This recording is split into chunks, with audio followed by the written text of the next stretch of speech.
Call to order our finance meeting today, February 27th. We're starting around 9:14, and I would like to welcome everybody here today. Our finance meetings are very detailed, and today we're going to have an overview of what you see in the agenda so we can plan for our next meeting. And Lynn, it's glad to see you here. Appreciate it. Kenneth, Milan, do you have any comments before we start? Well, I need to do roll call first. I'm sorry, Crystal. That's okay. I gotta have Crystal in here. Give us roll call. Councilperson Daniels. Here. Commissioner Kaczynski. Present. Commissioner McLam. Present. All are accounted for. Well, thank you. You're welcome. Okay. First, I'd like to know, Kenneth, would you like to say anything? I look forward to hearing from every one of y'all as to which direction we're going. Georgianne? I love these finance committee meetings because it really puts everything into perspective for the budget coming up and where we are and where we're going. So I look forward to hearing what our staff has to say.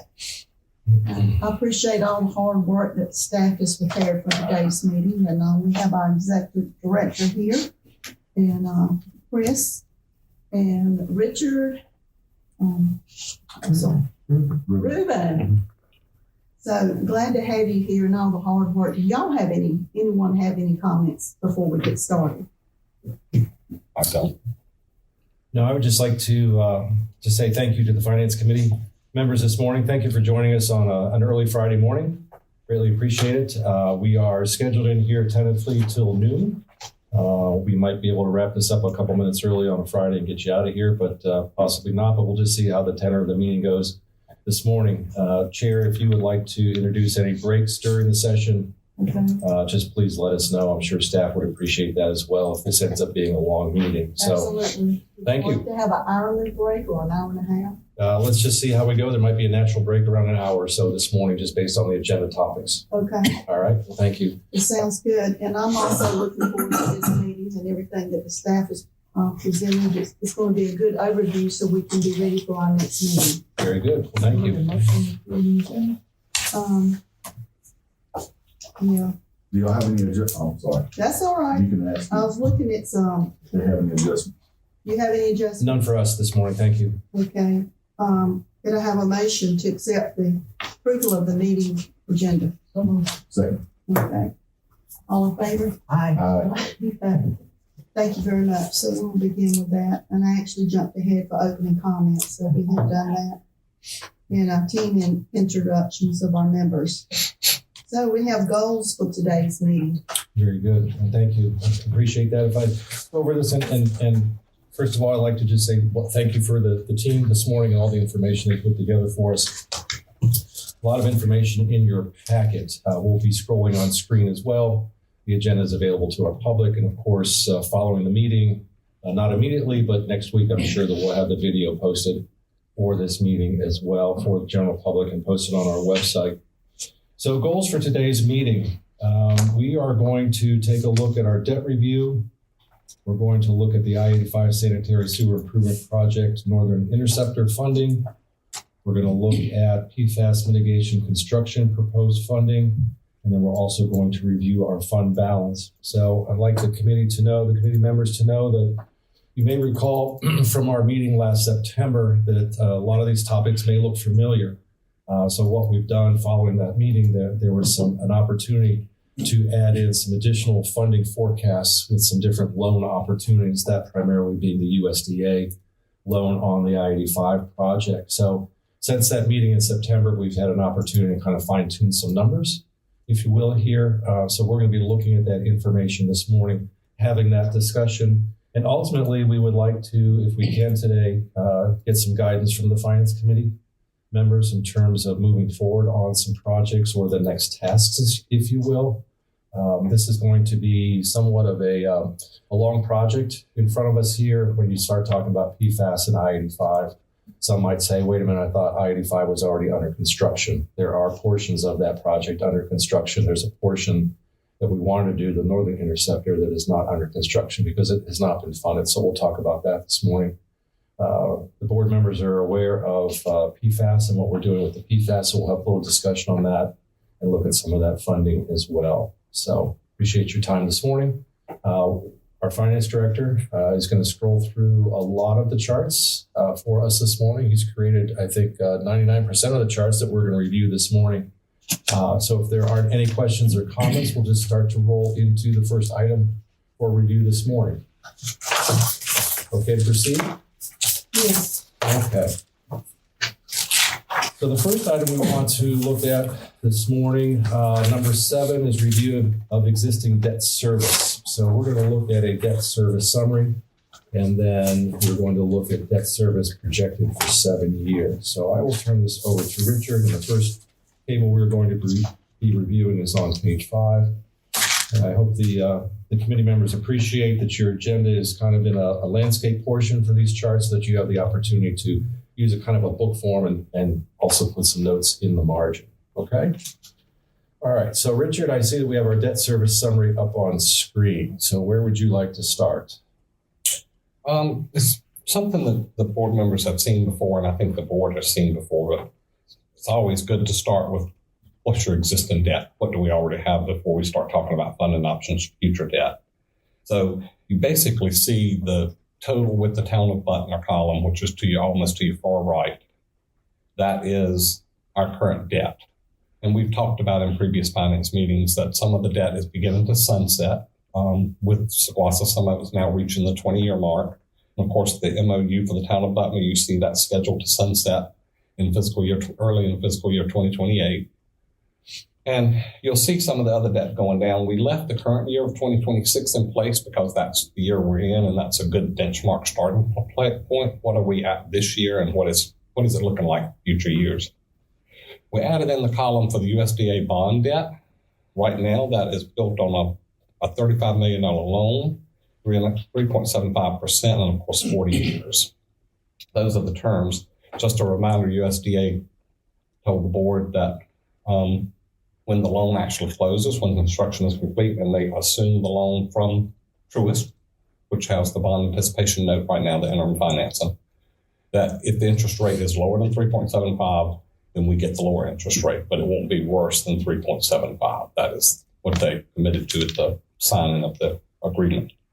The one thing I will bring to your attention is the 2 top lines on the USDA bond are in a lighter color of green. Those are banned interest payments. So that's debt service related to the current bond anticipation note with Truist. We're anticipating that construction will be completed and the USDA debt service begins in fiscal year 2028, as you can see up there. That may be delayed 1 year depending on when construction is completed. If it's completed closer to June of 2028, then they're not going to assume the debt and require it. The USDA bond debt is always due on June the 1st of each year. So if we're close to that June debt, they are not going to assume the bond, issue the bond, and then turn right around and demand within a month or two a debt service payment. So then that would kick it to 2029. So that is a real possibility. Also, with the band debt, I'll bring to your attention the 2 lighter bands. The band debt, we're paying interest only because you look at that and you say, why is that 1.1 million? And then the USDA loan is 1.7. As long as the band is in place, we don't pay principal. We only pay interest annually, every year in October. And because we started the ban, of course, with the federal shutdown, the ban was delayed. You recall that. So we're anticipating now that the first true interest payment will not be due until October of 2026. So really it would be in fiscal year 2027. So we really now could shift that down 1 year. But because this is a chart the board had seen in previous times, we didn't move that. But that is a real possibility. So we may be shifting that debt down 1 year. We don't anticipate it. We are accruing interest expense right now. And that will be part of what we pay in October of 26. Any questions on any of that?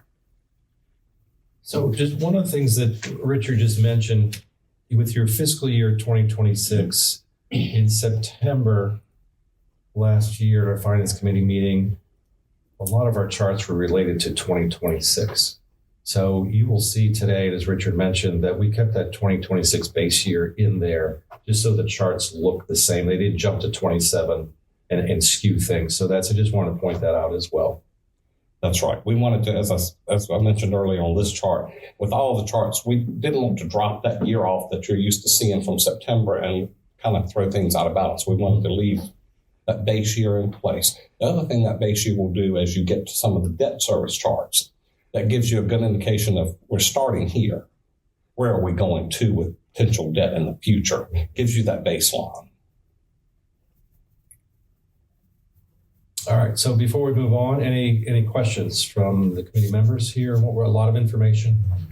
I think the focus on this obviously was the interest only that we're paying, as well as the town of Butner debt and how that sunsets in 2028. It looks like, right? 2029, when that debt comes off. And I'll just say that in discussions with the finance committee members over the last 4 or 5 years, especially with the I-85 project, one of the things that we were looking at when we were considering the type of debt for the I-85 project, the associated costs, how we were going to fund that, Richard had pointed out to us through many charts what our existing debt profile looked like, what debt was coming off of the schedule in a couple of years, because the idea was that if we had some debt that was coming off the schedule and we could replace that debt with new debt, there was an opportunity to kind of, what would you say, just kind of replace? You're just replacing the debt so that your overall total debt service is somewhat level. Right. And we still anticipate to that point that we're still on target to do that with the USDA debt. Now, that original projection from 2-3 years ago in finance committee meetings was based on a slightly lower interest rate than 3.75. So the 3.75 is a little higher, but not significantly. If we realize a lower rate in 2 years when we close on that loan, then I think we're right back to that flat debt service. And you can see to that point in 2028, if you follow that line across, you'll see loans stay pretty flat at 1.7 million total loan debt. But if you skip across to the next columns, which is the bond debt, you'll see that the bond debt drops from 1.5 this year to 1.2 in 27, and then down to $500,000 in 28. And if you'll recall, the original... That's your bonds total column, right? So you're in the bonds category, you're in the total. That's correct. The And bonds you're total column. going, so you have the 1.5 in 26, and then you can see in 28, it drops down to 523. Is that correct? That's correct. Okay. Why is that? That's because, as we've talked about in previous meetings, there's two things sunsetting in 2028. The town of Butner debt we talked about, and the original DHHS Truist bond is now 2028 will be 20 years, and that bond will sunset. All the debt service will be paid. That loan will go away. So those are the two debts, to Scott's point, that we're anticipating sunsetting in 2028, about the time the USDA debt comes online. And so we're hoping for a flat overall total debt service to continue in the budget. I say that I will bring to your attention the two lighter columns, that we are going to be paying band interest for 2 years. That was not. That's over and above annual debt service. So you see on the 26, 27 columns, those two other debts haven't sunsetted yet, but we are incurring interest debt that in those original projections from 2 or 3 years ago was not in those charts. So we are going to incur roughly about $2.3 million in interest debt for the next 2 fiscal years on that interim construction financing. That was not in that debt service original calculation from previous meetings.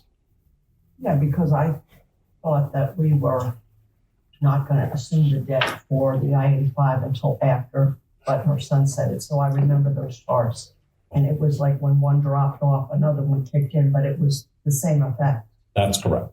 So for the first 2 years that we have to pay this bond debt, how is it going to affect our overall fund balance?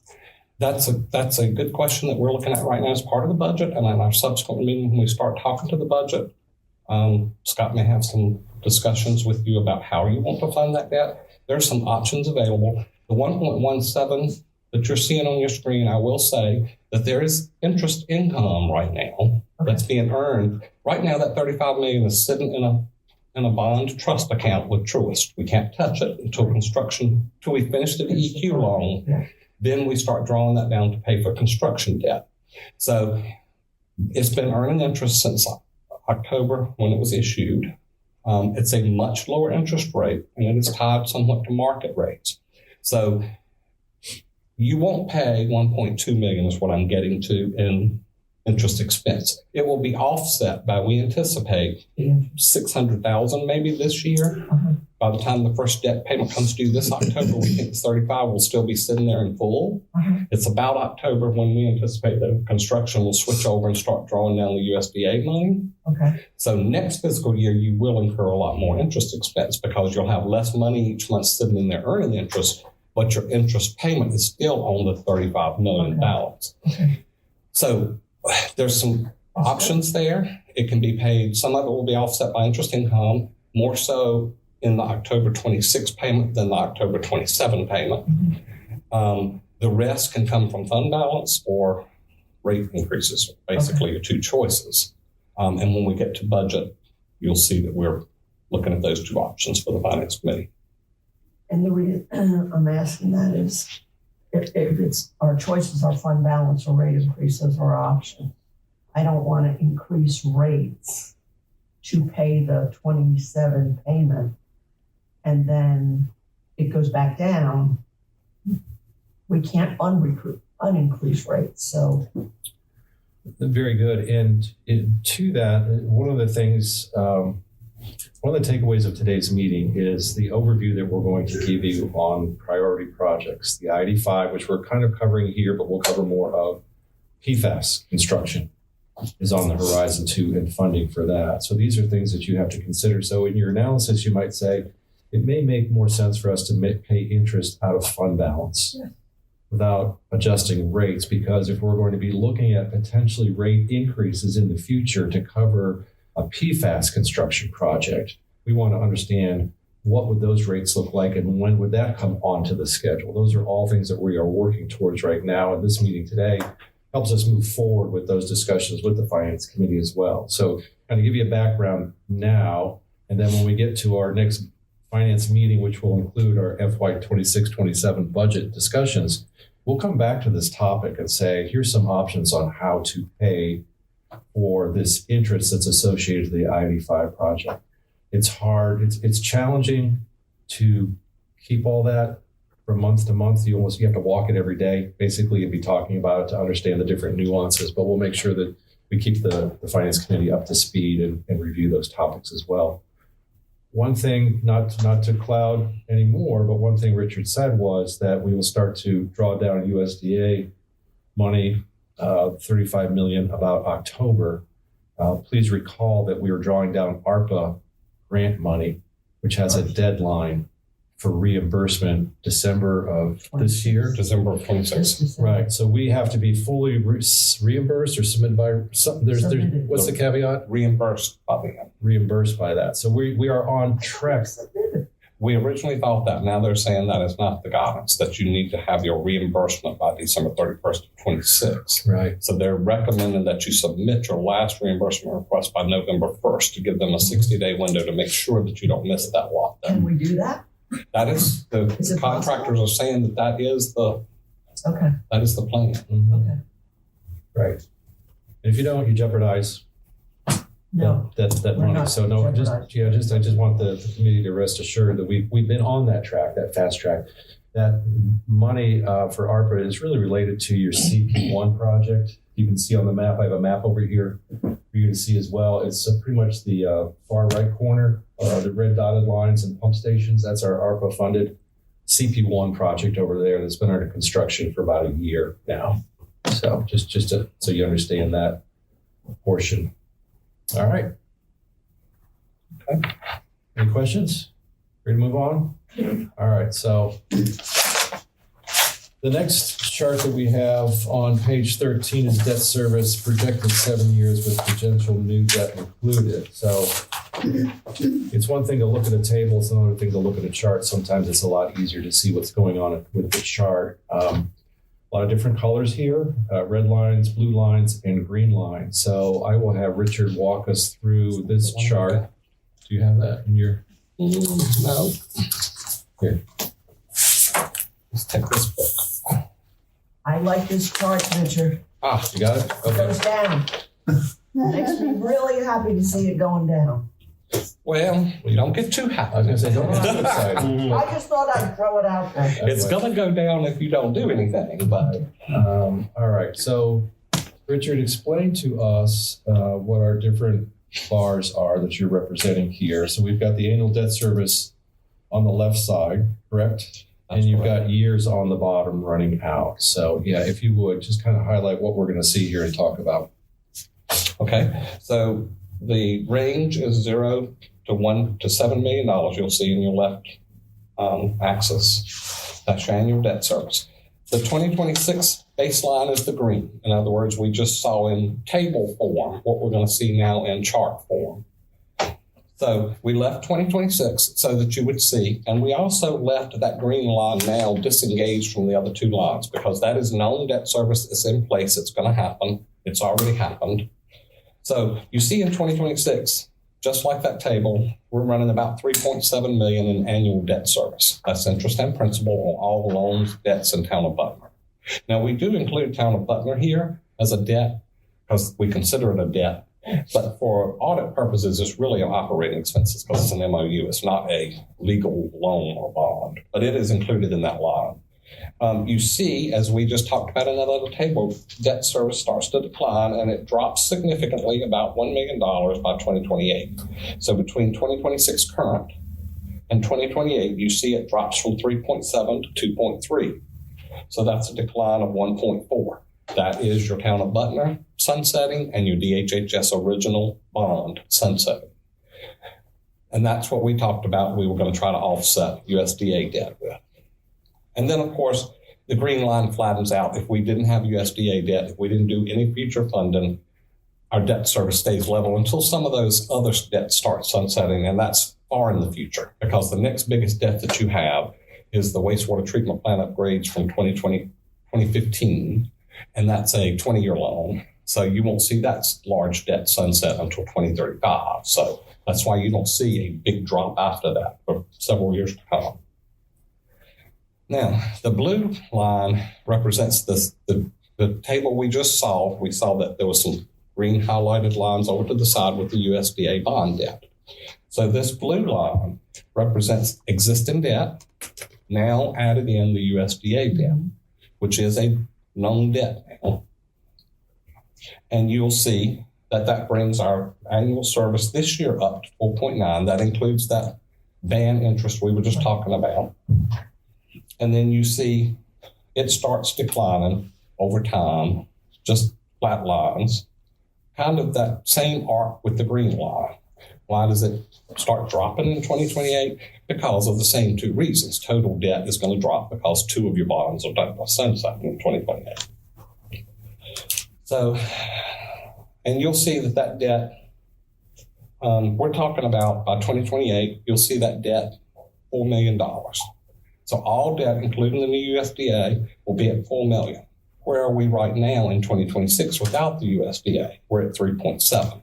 So we talked about earlier USDA being flatlined. In other words, two debts drop off in 2028. USDA comes on board, and we were trying to make it a flat debt service. And you'll see that is reflected in that blue line.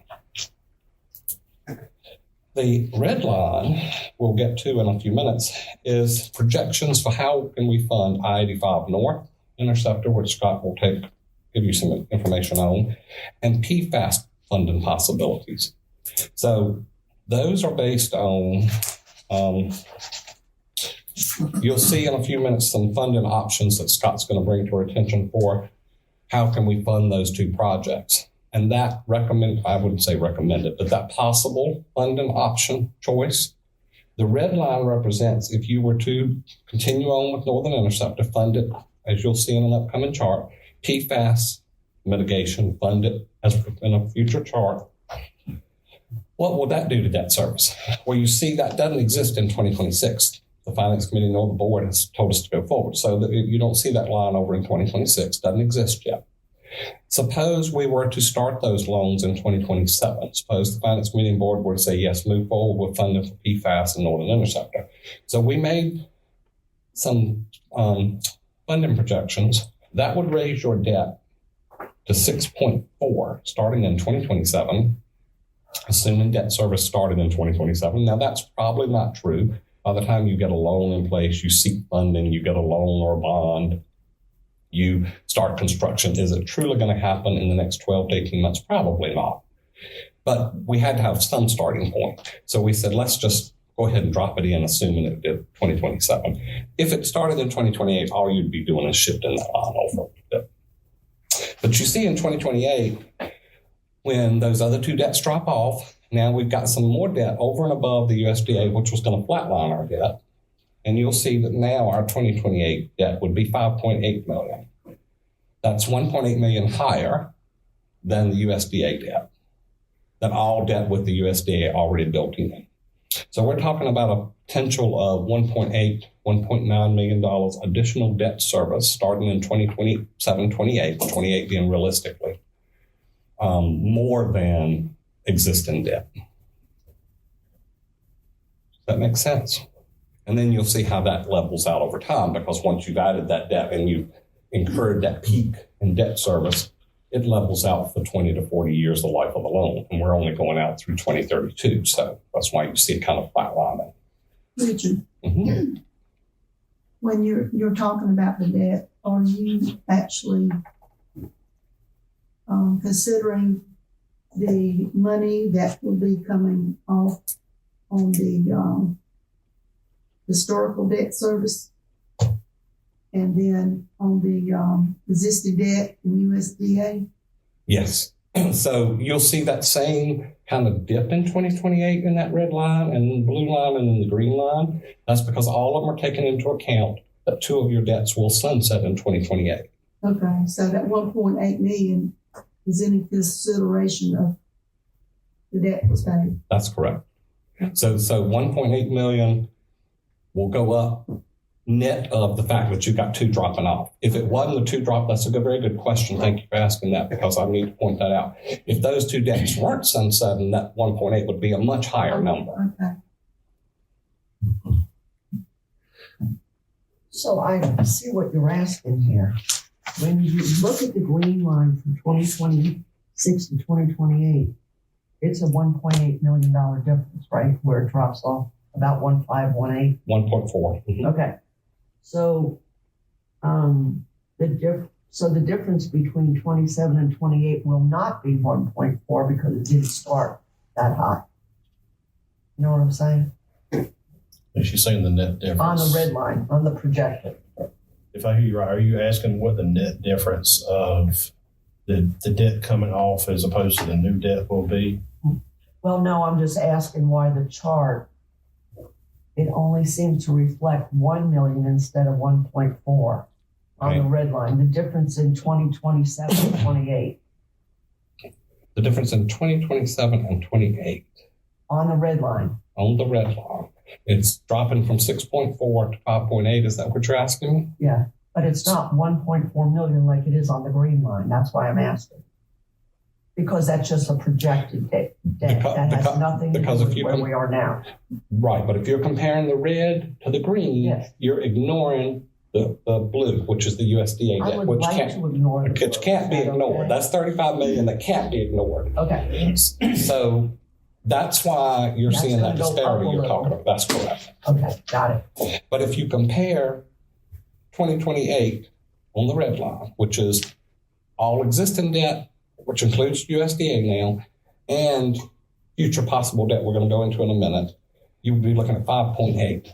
Well, if you didn't incur that two new debt, but you already have the USDA debt with the blue line, that 1.8 is the difference between the 4 million and the 5.8 million, right? Yep. Now, if we didn't have the USDA debt and you were comparing the blue line went away and you were comparing the green line to the red line, now you're talking about a 2.3 million debt because debt's sunsetting and you haven't added any new debt to 5.8 million. You have a huge disparity there. Okay.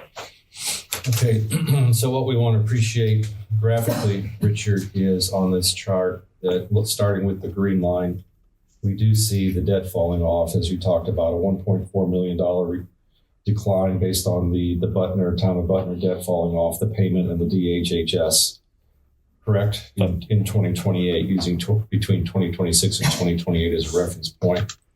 So we do see that drop as we projected. That's correct. And we've been looking at, and that was really kind of our foundation for the I-85 project debt, knowing that we had that decline coming. So therefore, you've got the blue line that is our projection basically for our financing for the I-85 project.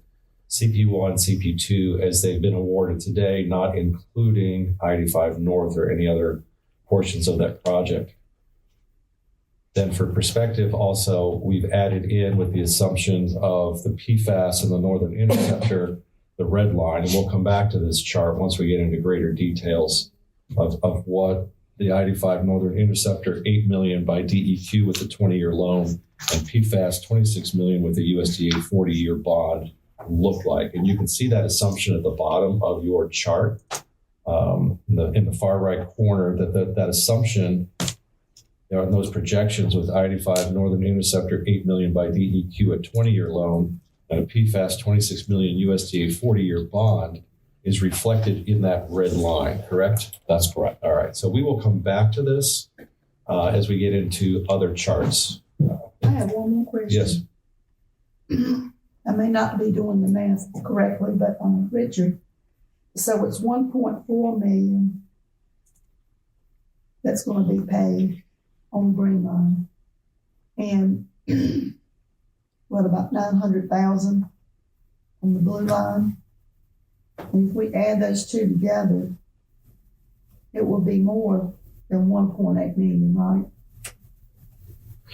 The $1.8 million increase is between the blue line and the red line in 2028.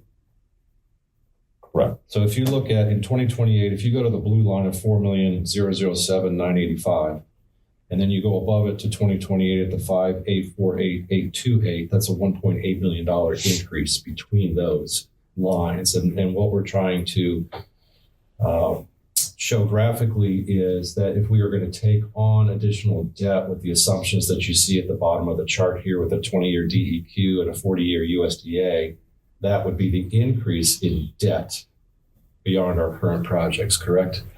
That's correct. And I think, I'll say this, and I hope I'm saying it right.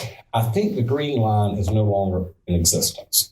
The green line is your baseline. Should we not have done a 35 million USDA loan, that's what your debt service would have looked like. We left that there for historical reference because it's been in every finance meeting for probably 3 or 4 years where we were saying we were going to offset USDA debt with the drop in existing debt. So really, you could take... Yeah, but the green line really went away already. The green line has gone away. That's correct. The minute that $35 million was put in the bank, the green line no longer is applicable.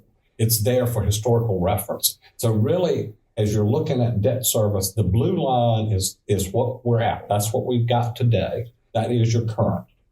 And then the red line is stuff that that you may choose to fund in certain ways. And those ways are not set in stone. We may get some grant money. We may commit some fund balance. But we just said we got to pick something. So here's the projected cost, assuming no grants, and let's take that to the Finance Committee and get some guidance. So really, if you would stick to the blue and red, that may help a little bit. The green is no longer applicable. So like you just said, this is without any grants. That's correct. We'll get to those. Hopefully we will get a grant on the PFAS project. That's correct. But for right now, they haven't committed to it. We don't have a signed document from anybody saying we're going to give you X dollars. So as Scott pointed out earlier, your I-85 Interceptor, we're saying the full $8 million. If we did a loan for it with DEQ for 20 years, that's the debt service. If we had PFAS and we had to pay $26 million and we didn't have any money to put at it, we didn't put any fund balance to it, the whole $26 million was a USDA loan at 40 years, that's your debt service. So the red line of those two variables, it is not set in stone. I'm sorry? 40 years at 4%. 3.75. Oh. For purposes of comparison, we kept the 3.75 because that is a realistic interest rate for today. You know, you're 2 years away from signing, who knows what the interest rate is going to be. But I thought that would be a good, flat, consistent interest rate to use. And I think it's a reasonable interest rate for a loan today. So We've applied for how many grants for the PFAS project? Or We've applied, I believe, 3 times, and we will continue to apply for grants and loans throughout the construction project. And to remind the committee, April of 2029 is the EPA current deadline for having the PFAS construction done and implemented into your drinking water system. There has been some discussion about a 2-year extension, but it's not on the books yet. So we're just still going with the 2029, moving in that direction. So, do we have any money left over from the money that we received already? I know we did our pilot testing and some money came out of that. Mhm. 500,000? yeah, so we have received grants of $1 million so far for 2 PFAS studies. The first PFAS study has been completed. That was $500,000. And the results of that is what is driving the design now for the PFAS construction, if you will, under CDM Smith. So that's 2 PFAS pilot study programs for $1 million. We also received and the board approved a $5 million grant for infrastructure, and the board dedicated that to the PFAS project. You awarded a $3.3 million design and bidding project to CDM Smith for the PFAS. So that still has a balance, an unused balance of the $5 million related to that. That's still kind of locked into this PFAS project. So it's a balance that we have related to PFAS. We've applied for, in this latest round, September of last year, for additional money for construction for PFAS. We anticipate hearing something by mid-March. That's usually the timeline on any type of award. And we're hoping for grant money in that as well. Once those items start to lock in, it starts to give us a better idea of how that, let's just say $26 million is composed. So $26 million could be a composition of grant, loans, USDA, and fund balance. You know, how do we put that all together? So those pieces we're still working on those pieces. So this is based on getting a loan for the whole 26 million. That is correct. But it may not be necessary. That We is- may be able to come down. a That little is bit. right. And that Okay. is I was looking for the sunset or we- sunrise, whichever way you want as to go. difficult as it may be, we find that the best way to analyze debt in the future Well, you got it. without subtracting those values, because we could run a lot of analysis for you and say, oops, sorry, we have to add $6 million to that project at this point. No, we've So, got to do the worst case scenario Right. and go from there. Exactly. I appreciate that. okay. And to that point, I will say that the 26 and the 8,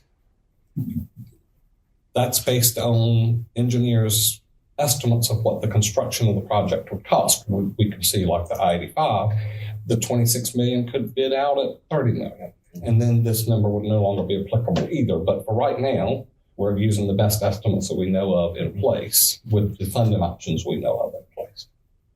Thank you. All right, so I have one issue. There's one thing that's not on here that I know is coming up, and that is SGWASA leaving out of Butler's Town Hall. We haven't discussed any kind of money of building a new facility for SGWASA whatsoever.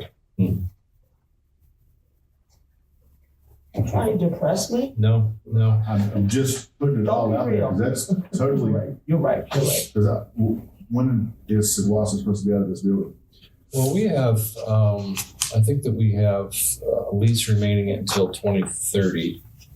I would have to look at my numbers, my report, but our initial term was 20 years. I believe that's correct. And I think the term started in 2010. I have in the board report, I don't think the most recent one, but we have a board report that delineates all those years. We have options for additional lease periods, 2 additional lease periods beyond that. So another 20 years, basically in 10-year marks. So we'll look at that. We did analysis. The board's aware of the analysis that we did for property nearby to look at moving, but you are correct. We have not looked at strategically in the future what other projects are on the horizon, such as doing something like that. So, What are your thoughts about your vision for the office space? Are you not in a hurry, or, I mean, is it a great need? Well, I think that through the analysis that we did, we see that through the study that we did, we looked at what does the organization look like in the next 30 years. We thought that was the best approach, because when you say how much space do you need or what are you going to look like, you have to start looking out 30 years and then working backwards to understand how you would grow into that space. So we went through that exercise over the course of a year, looked at the square foot requirements that we would need based on growth and function. So we have those values. And I think that we could have been a little bit more aggressive this year on looking at that. That was the intent, until we had a $26 million project dropped in our lap with PFAS. So as far as priorities go, we've had to look at that and say, let's keep that in mind. But affordability may be, we can't afford to do something or remodel something, and we may have to stay here for a while in a lease or figure out a different option. But Time goes by so fast, but we have to stay on top of that as well. Well, and that was the whole intent, was to do that needs analysis in the organization to understand square footage. And what we may have to do over the next couple of years is, instead of doing a wholesale move of the organization, we may look at, let's look at some retail space and move the engineering, construction, inspection team out of the building first to a location. And then over time, as we're working with the town of Butner, try to understand how and when we can move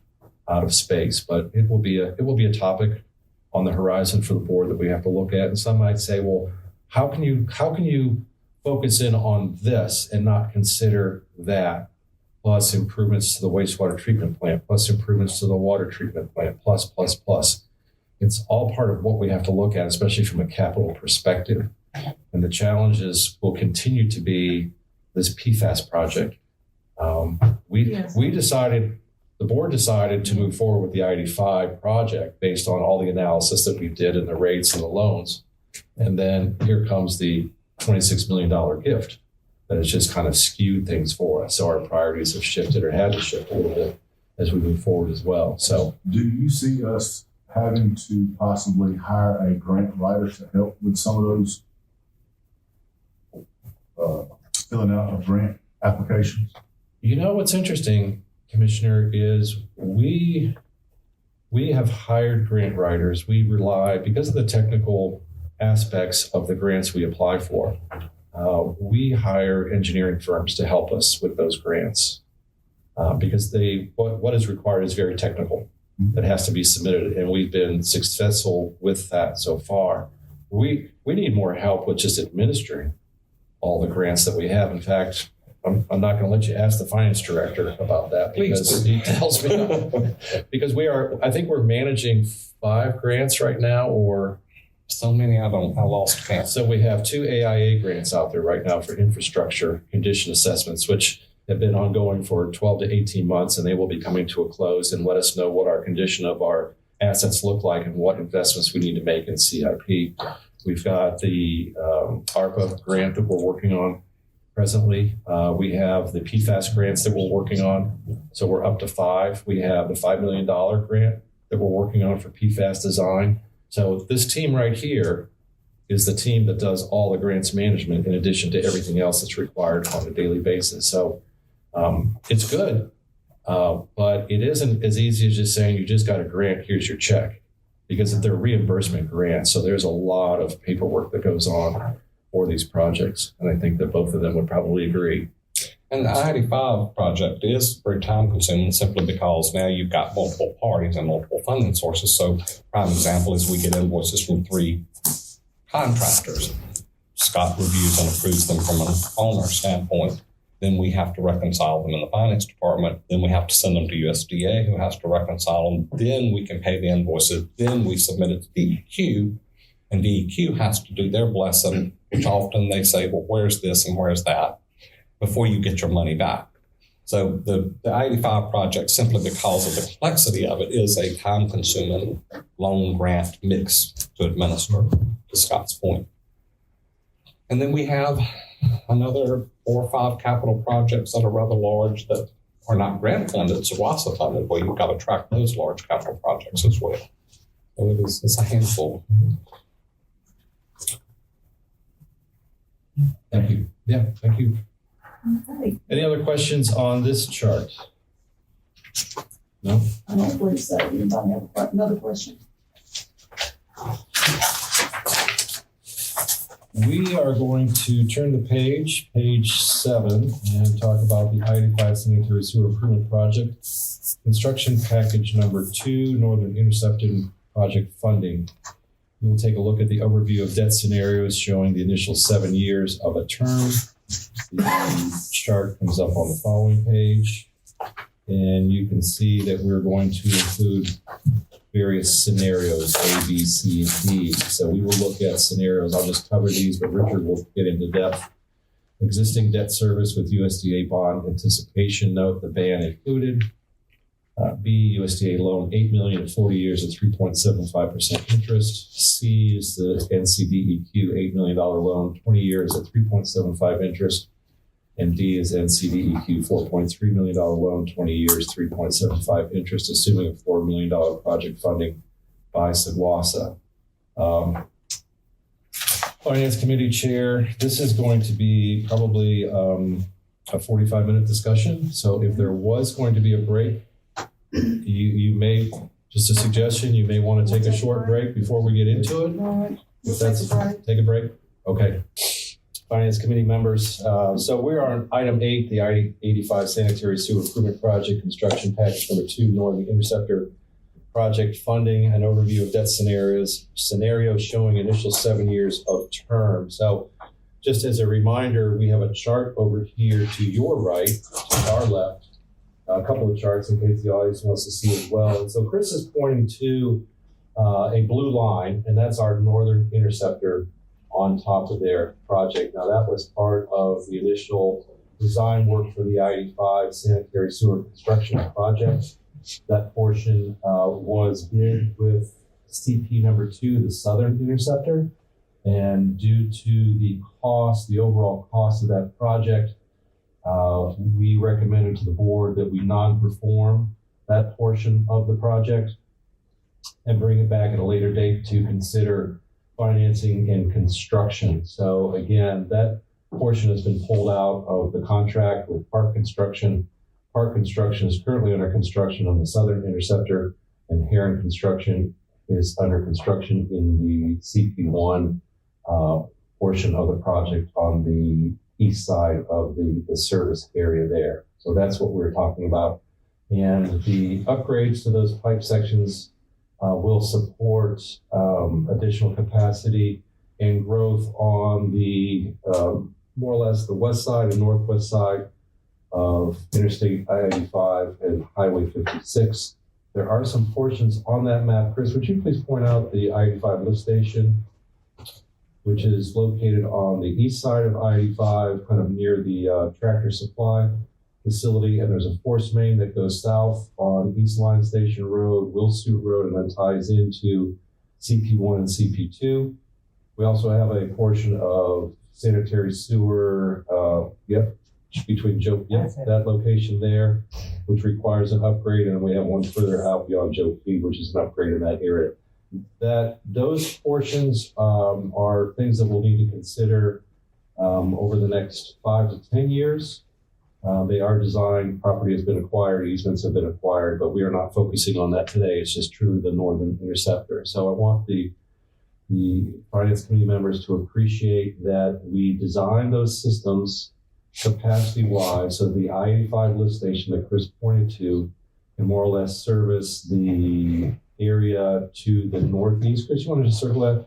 The I-85 will service that area, and then the Northern Interceptor will service that area up there. So as we have growth in the town of Butner and the town of Stem, we have that subsystem that's serving that. As we have growth on the northeast side of I-85 and 56, the I-85 lift station, and along 56, we can support that.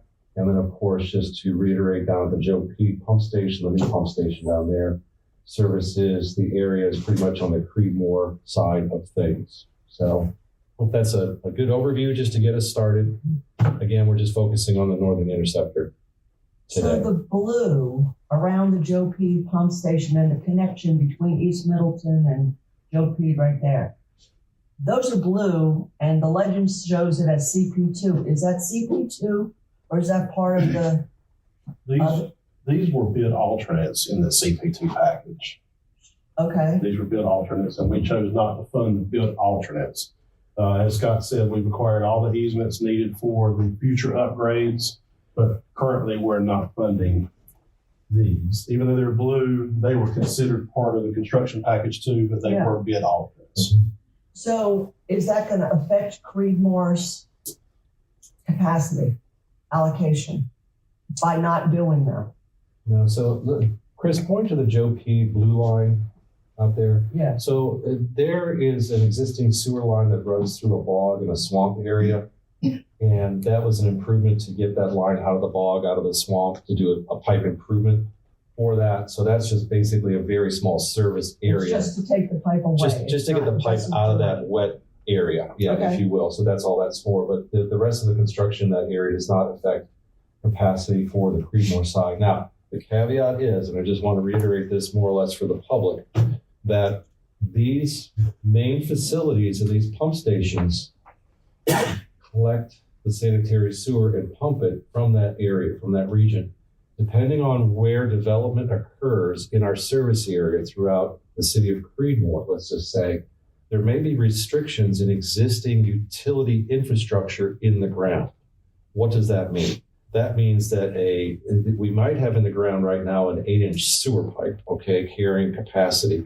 You may have a developer that comes in that's going to require a larger pipe go in the ground to service that subdivision. That contractor, that a builder would be required to upgrade that infrastructure to meet their needs. So Okay. one might say, well, you've got all this capacity now down at the Joe P pump station, 6 million gallons per day, but I can't get the sewage from my new proposed development without making these improvements along the way. That is correct. So don't assume that there's capacity in every pipe in Creedmoor for new development. That's the developer's responsibility to pay for. When those developments come into our review, we go through hydraulic analysis. We tell the developer what upgrades they need to make to existing infrastructure to serve their needs, and that's at their cost. So Right? I thought that these enhancements that, like the options. Mhm. I thought what you just said about developers would have to pay for that. I thought that's where we were going on that.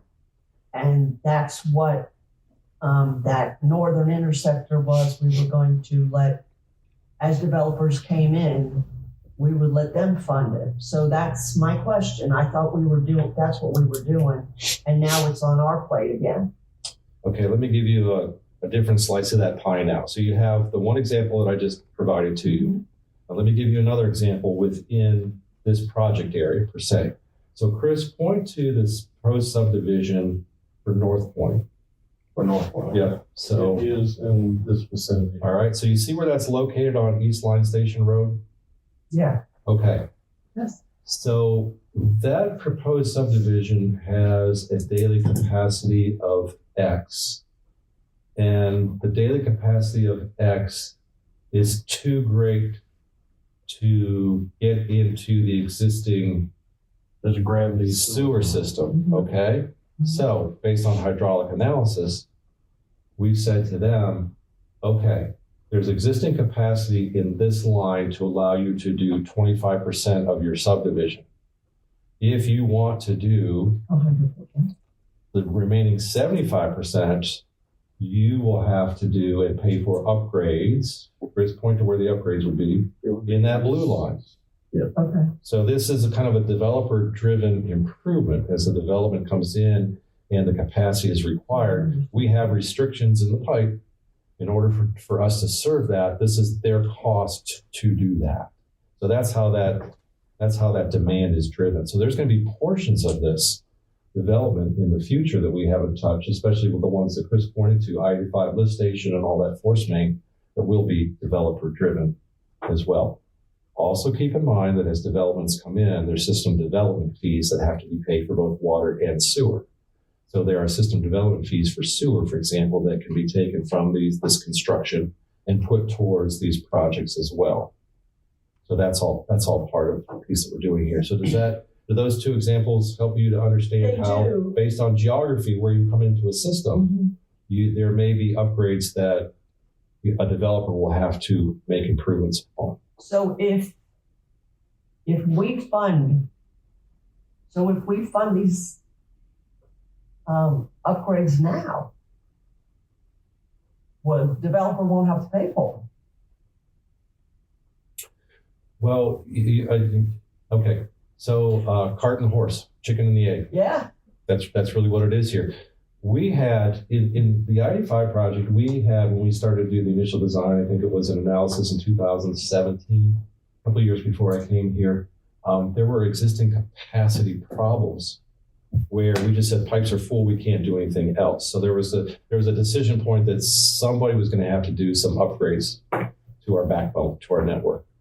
We came in with the idea that, okay, so in order to fix these problems, and you can see how far downstream we had to make these fixes, we said, okay, there's an option here. Option one would be spend money right now to fix the pipe from a 12-inch to a 14-inch, and that will take care of today's problem.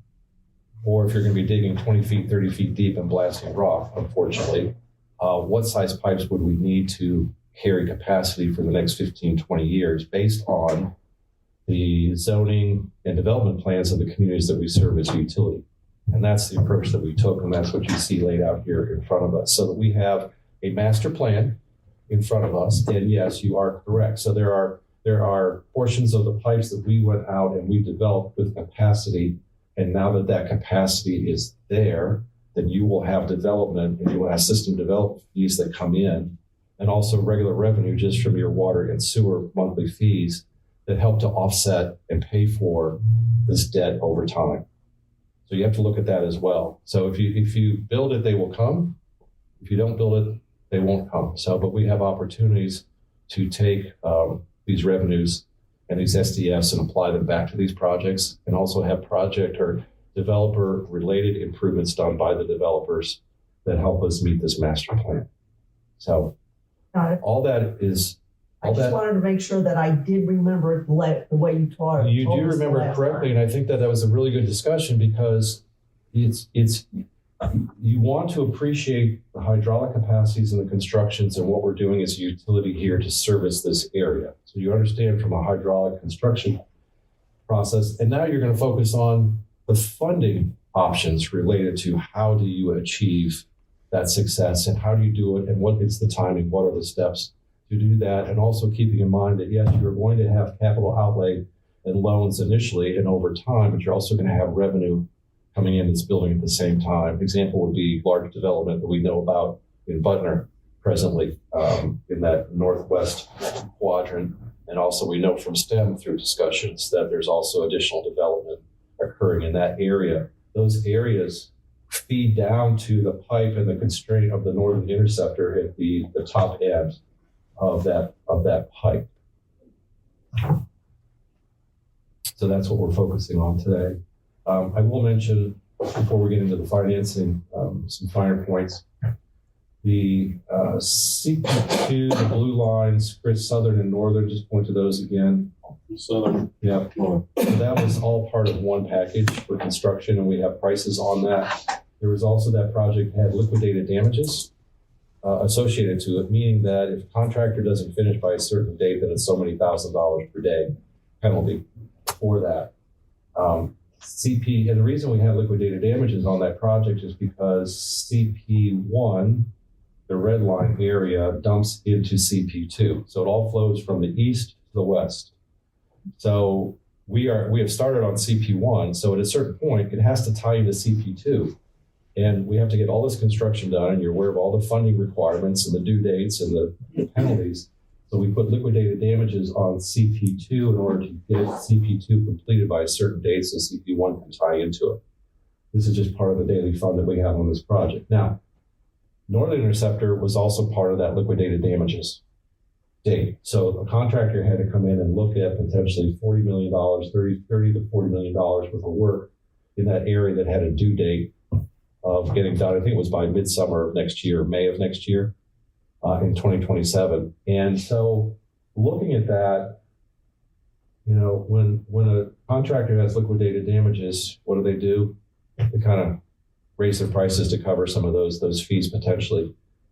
We were told during the bidding that, or after the bidding was in with the one contractor, that it was going to be a challenge to meet that schedule. It's going to be a real challenge. So due to that cost, we decided to pull off that Northern Interceptor. Why do I tell you that today? Because there's an opportunity that we're going to bid that out by itself. We may have more than one bidder. We may have greater competition. We may have a lower cost. Okay, we may. Today, though, we're actually looking at, it's a $6.9 million project as it came in on the books. So we call it 7. I asked Richard to make it 8 million, just so that we could kind of stretch that a little bit, because we don't know what those construction costs are going to be like if and when we put this out for bidding. So I just want the board to understand that we're looking at right now framing an $8 million project for the Northern Interceptor. And that's the financial models we're going to be looking at today to support that. It could be less as it comes in. So covered a lot of ground. What questions do you have about the project area first before we get into the financials? And then we may go back and forth, but any questions on the project areas and what we're doing? Good? All right, Richard, your turn. All right. So you've got an overview of the project. Now let's talk about funding scenarios and what they would cost us. So we wanted to give several different options that may be available to SGWASA. Some of them being USDA, DEQ, and DEQ with some SGWASA match. So the green line, once again, is your baseline. That's our current debt, including the USDA, which is now considered current. That is an existing debt. So we left 2026 so you could see that passed right back into everything else we've been looking at. If you jump forward to 2027, again, we're assuming, what if this Northern Interceptor were bid, we had the loan in place, and debt service were to start in 2027? Because we had to project some starting date. Realistically, we talked about earlier, will these start in 2027? Debt service, probably not. Construction, possibly. So the green line, you see that 2027, our existing debt would be almost 4.6 million.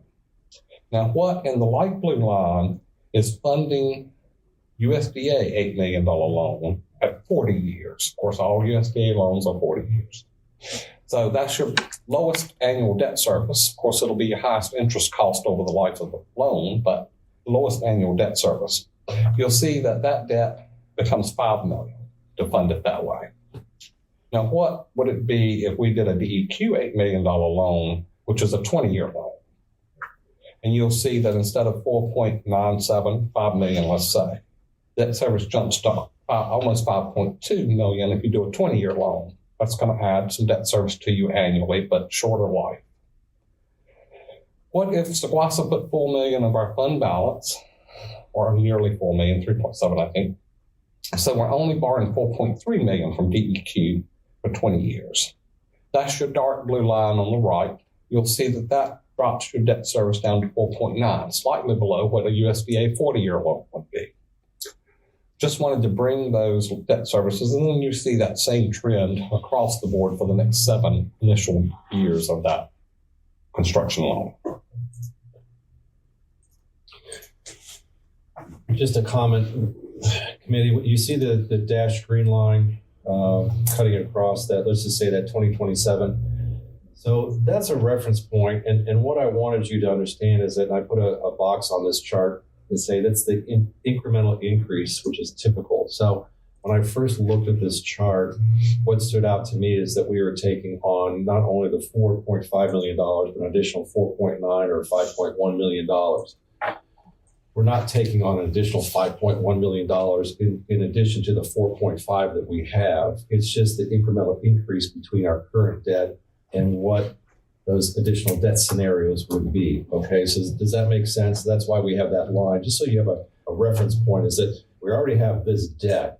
So incrementally, if we did these different scenarios, what would be that additional debt based on those payments? So that's why that highlighted green dashed line is on there as well. So again, we have, based on this information, we've played out these scenarios through 2032.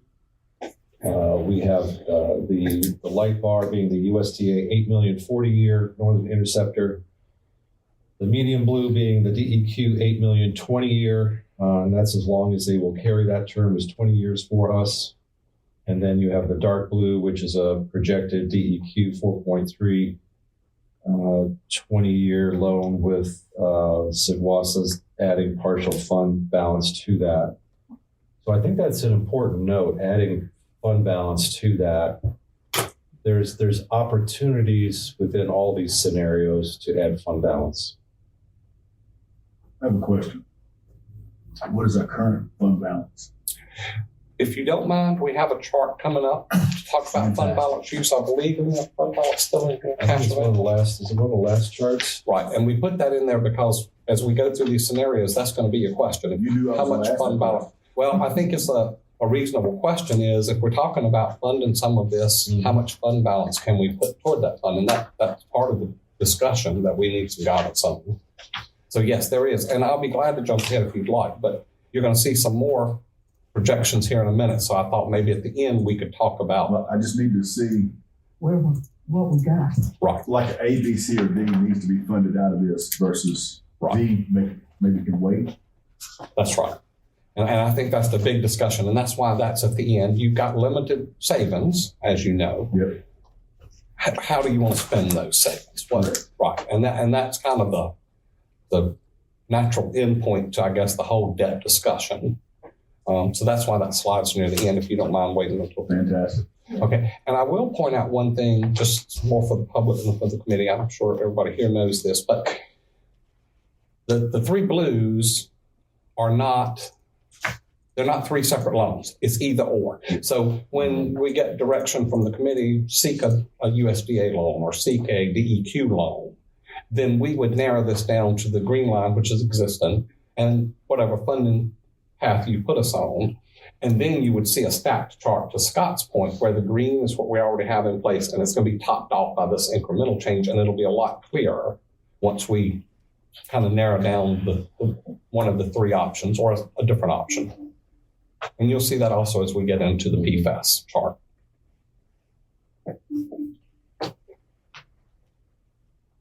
Okay, Any additional questions? Okay. So again, these are additional scenarios can be run. We just decided to go with what the committee is already familiar with, DEQ and USDA, with the option of adding some fund balance. Right. So again, variations on the theme, we can work on that. So let's turn now, I appreciate that. sure, to page 9, which is topic number 9, PFAS mitigation construction funding, debt service projected PFAS funding, options showing initial 7 years of term. So we are going to be looking at these projections, which is the existing debt service with USDA bond anticipation note and included. And then we've got B and C, we've got a projected USDA 26 million 40-year loan at 3.75% interest. And then C, we have projected NCDEQ loan at 26 million with a 20-year 3.75. So you can see we've kept the interest static at 3.75. The term changes obviously from 40 years to 20 years. So without even looking at the chart, I think that you're going to be able to appreciate from the previous chart that your 40-year has a longer tail at a lower cost, but you're going to pay interest over that term of 40 years. You're going to have a higher cost per year over that 20-year period with a potential lower interest rate because of your 20-year period. So you'll see that coming up in the Is chart. there any penalty for paying early? With the debts that we've incurred in the past, especially the I-85 debt, I asked that question and they said no, USDA and DEQ, there's historically no clause that prevents early payoff. As we continue to build this out, I see more income coming in to SGWASA. Yeah. So that we could possibly pay these items off a little earlier, even though we go with a 40-year loan. That's very true. And that's a great point. When you before we even get into PFAS, if we just reflect on that for a moment and go back to the I-85 project, your you're debt heavy initial to afford the project. You also want to be conservative with your fund balance use, because as the board will appreciate over the next couple of years, the loans that we have through this I-85 project are reimbursements. So there's cash out of pocket that we pay, and then we get reimbursed for that. So there's a cash flow issue. So you don't want to, and we'll get to this when we see the fund balance at the end. So you end up with this financing on the front end, whether it be 20 years or 40 years. And then based on what we've done, by providing additional capacity, and this is kind of the key here, you then open up that door for that growth, whether it be commercial, residential, accommodation, retail. And now you have more ratepayers, you have more monthly income, and then you have the opportunity where you have greater revenues than what you're projecting today for your payment. And there's an opportunity to shorten that period of payment, maybe from a 20-year to a 10-year or a 5-year, an 8-year, a 12-year opportunity. Same thing with the USDA. So you may be able to shrink those terms down based on the increase of your revenues coming in, offsetting your SDFs that you can put towards these projects as well, which are big chunks of money. But keep in mind, SDFs changed.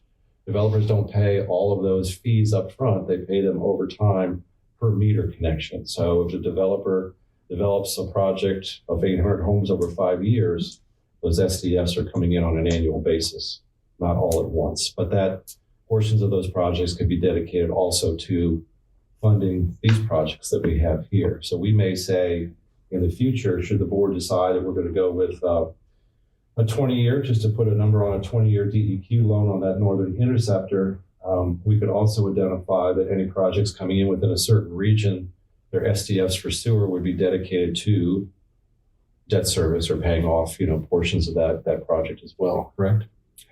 That's correct. Okay.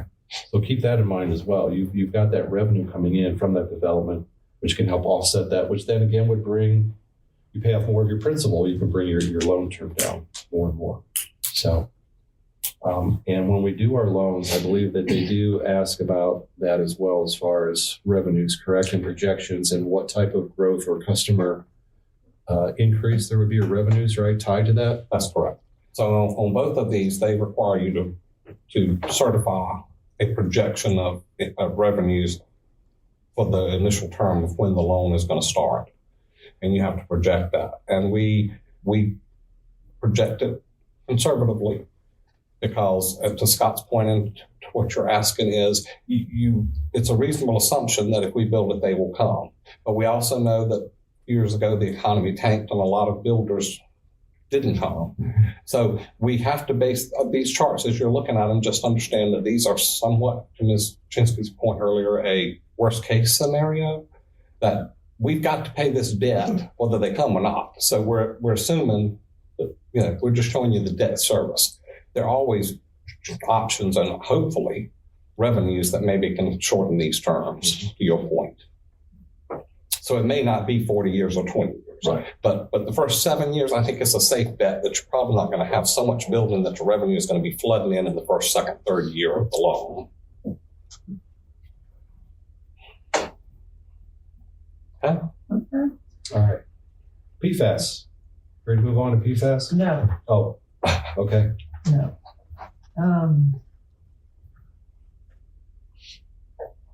You just said developers might build 100 homes and then do another one, and they pay the SDFs that they go along the way. Mm-hmm. By the same token, if we do this we do this additional project, there's going to be a rate increase to the ratepayers for a profit for the developers. And I absolutely don't agree with that at all. We're going to put if the economy tanks and they stop building, our ratepayers still have got to pay off this loan for this improvement that was done for the benefit of developers. The legislature took impact fees away from every municipality, and we are all suffering for it. We are paying school and recreation and everything else with our county taxes. And the developers have come in, built their subdivision, taken their bag of money, and walked away. This, I believe that if the developer wants to build a good development, he can pay for this extra construction rather than putting it on ratepayers' back while the developer makes a profit and the ratepayers are unhappy again. So this part of the project, that's the way I believe it. And developers come in and they make their millions and then they leave us. And they leave us with the turmoil that comes from behind it. And I don't believe that our ratepayers should have to pay for, if a developer wants to build and he's got to expand the sewer system or the water system, that's on him. So He'll make his money when he sells his home. So you're saying we shouldn't have done package 1 or package 2? No, that's true, but this is an additional section for speculation. It's speculative. It's the same thing as 1 and 2. No, 1 and 2 is absolutely necessary to avoid an environmental hazard. That's the way it was told to me If for we the past add 6 any years. more to that, then it would have made an environmental issue. But if we don't add anything to that line, 1 and 2, we wouldn't have had to do. You do realize we're going to have to raise rates on all the people that live here now. Any time that you do, But it doesn't benefit the people that are getting hit with the bills. It doesn't benefit them. It benefits the developer. so neither would 1 and 2. 1 and 2 are necessary. We know that. That's absolutely necessary. 1 and This 2 other was thing is necessary for Creedmoor to grow, not for Creedmoor to stay like they were. So this Northern Interceptor will benefit Butner and Seaman so that we can grow. Okay. Commissioners, may I just based on your comments. So here's the utility challenge. If a developer with 800 homes is coming in and needs to update that Northern Interceptor to meet their needs, they will update that pipe to, I'm going to stand up to see this, I apologize. It's a good example, it's a good discussion. 30-inch upgrade, 21-inch upgrade, 18-inch upgrade. This developer up here says, okay, I hear what you're saying, I'm going to pay for it. I'm going to put in a 15-inch pipe, a 12-inch pipe, and a 12-inch pipe to meet my needs. And then the next developer comes in with 400 homes and we say, you know, that pipe isn't big enough for you to get into. So now you got to go back in there and you have to upgrade this to a 24-inch pipe, a 21-inch pipe, and an 18-inch pipe. And they say, but we just put that in the ground. Well, you have to take it all out. You have to put it back in now. So you have another cost for that. So that's a developer borne cost for that, okay? So that's what happens with the utility. That, okay, if you want to go in once and take care of this, you can do that. If you're going to tell a developer he has to do that, that's another thing. But the developer is also required for any improvements upstream here and up the road and all the way up here into the development. So if the developer has to increase the size of this for their development, they will increase that pipe. That is their responsibility. It's our responsibility to be a utility to say, what else is in the region? What else do we need to do? And we work with the developers and we say, okay, we have 4 developers we're working with right now in this area. What are your demands for your subdivision?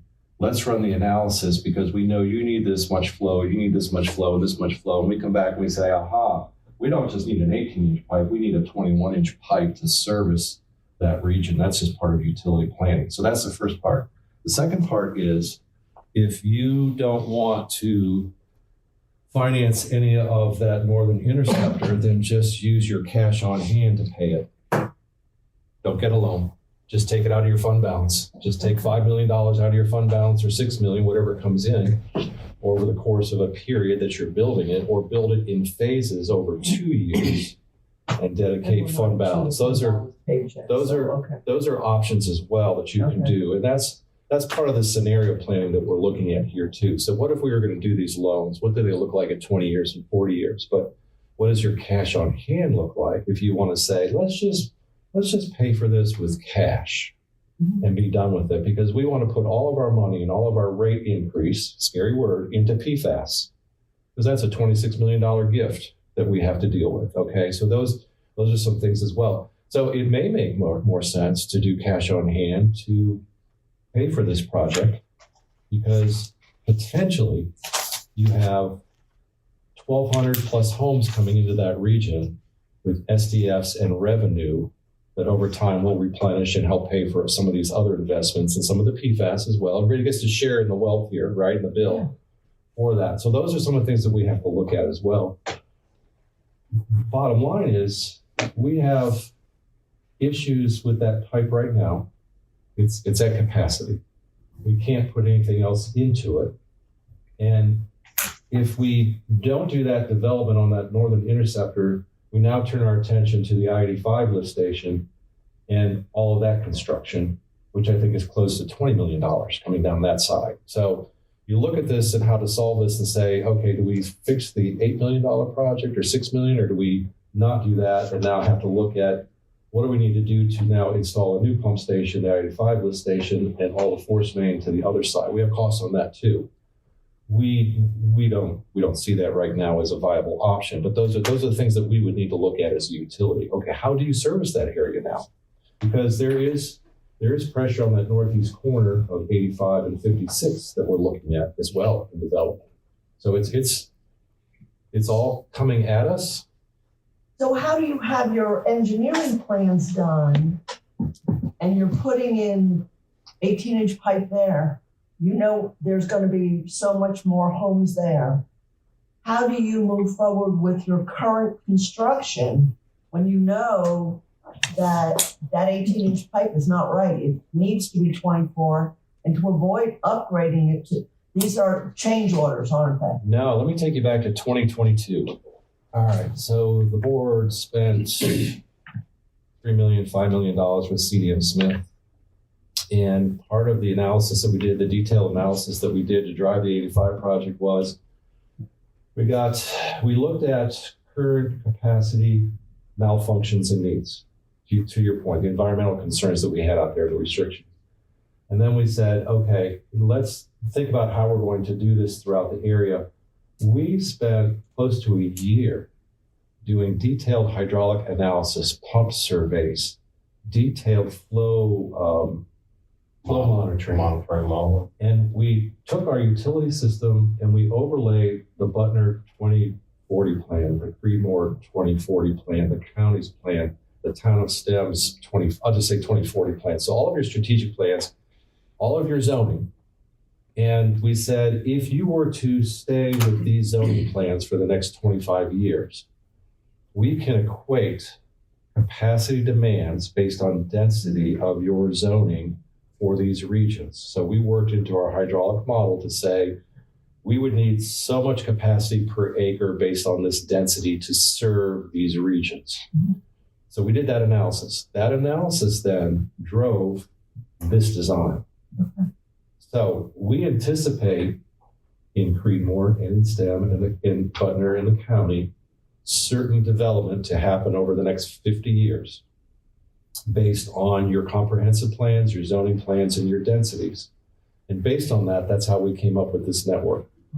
So we've built in that capacity, and you've heard me say over the last couple of years that we have capacity is kind of designed for the next 20, 25 years to meet those demands. That's how all that was done. Now, one of the things you've also heard me say, especially in Creedmoor, is, Commissioner, if you change your zoning to higher density, you are putting that greater flow in that pipe sooner than what we anticipated. So you're starting to bring down your overall capacity in that pipe on a shorter period of time. So that's just reality over the next 20 years. We have to see what is that ebb and flow of those densities in that zoning. That's how it all relates. And that's just really good utility planning, quite honestly, to meet the needs of our communities. And that is our responsibility. So that's what you see here. And that, again, is kind of why that northern interceptor kind of sticks out at this point. So, thank you. Thank you, I appreciate it. That was a good response. A lot of information. It is a lot of information. I did want to bring up, I see this a lot for the city of Durham. So I work on signals for the city of Durham. And so subdivisions want to be built out on Leesville Road right now. And they're putting stoplights all the way down the road. Well, we're not paying for them. The state's not paying for them. The people who are building the developments are paying for the new stoplights. And we're talking $150,000, $70,000 for a new stoplight. Right. So that's the same way. If we build this little section, they got to tap into our section. They got to, Run the line. that's right. They got to have them run the line, and they got to pay them to run the line. Yeah. So that's the same way. You got to build the beginning. I only want Creedmoor to grow, not Butner or Stem, so there.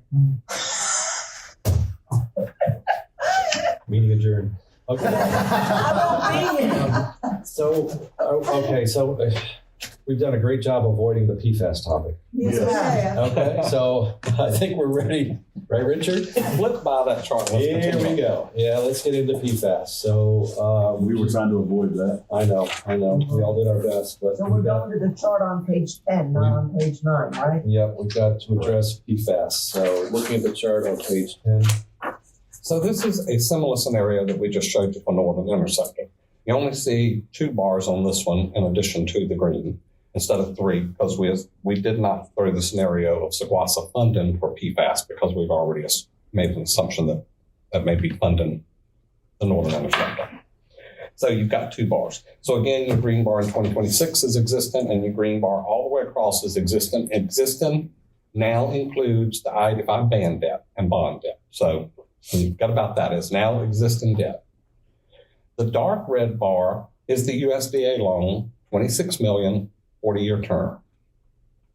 Just like the other chart, there's different colors, but the light red or pink is a DEQ, $26 million, 20-year loan. Again, both of these are using 3.75% as the interest rate for comparison purposes. So what would PFAS do to debt service? If we funded it using a USDA loan, let's look at 2027, okay? You funded PFAS $26 million and assume debt service started in 2027, the same discussion we've been having, not likely, but assume it does. You would go from a $4.6 million annual debt service to a $5.9 million debt service. So you're looking at a significant incremental increase there of about 1.3 million. Okay. If you decided to do it with a DEQ 20-year loan, we talked about this on the previous chart, your annual debt service, of course, is going to be much more significant because you're talking about half the loan term. You got to pay something back in 20 years versus 40 years.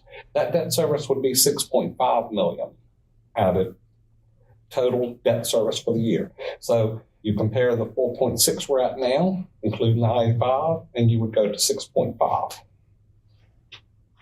Almost $2 million more in debt service. And that continues all the way across for the 7-year projection.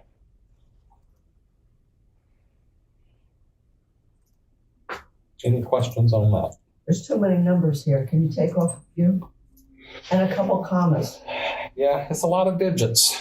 It's scary digits. So basically what I see from our current, since the green line did not matter on page 6, the blue line is actual.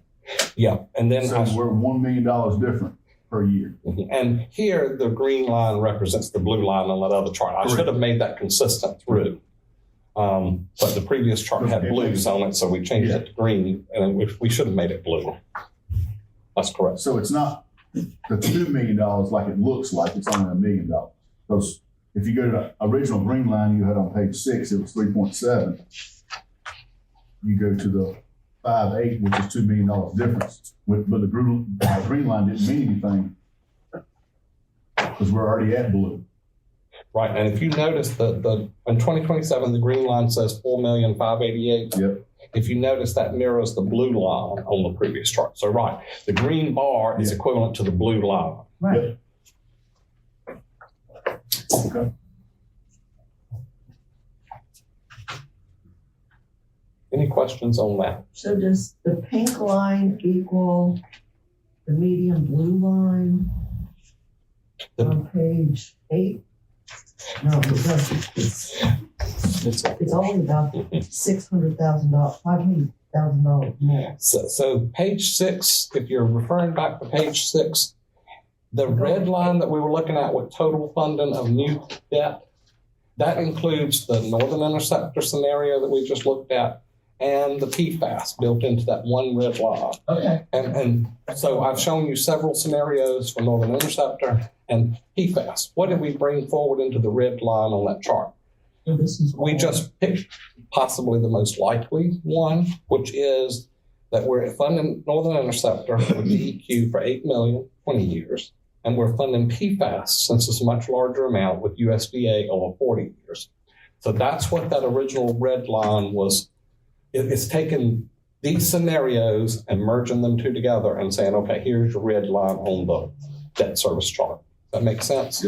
So the pink bar on this is 64, 59, 697, and 27. And the red line on page 6 says 64, 29, 525. So it's a little bit off. It's a little different. It shouldn't be significantly different. No, it's not significant. 30,000. Just a little different. That's all. Okay. As long as this is including it all. $30,000 difference. Yeah, that's it. Okay. Just very little. I think the committee can appreciate in these scenarios, as I stated, getting into this topic, that, you know, you're going to have a greater annual payment with a shorter term, even at the same interest it's locked in versus a longer term. And we've seen that across a couple of our charts here. So our challenge is, as we look at PFAS and we look at I-85 and other projects, just proportionally, how do we mix and match and fund these different projects in front of us? So we don't have an I-85 required April 2029 date that must be completed.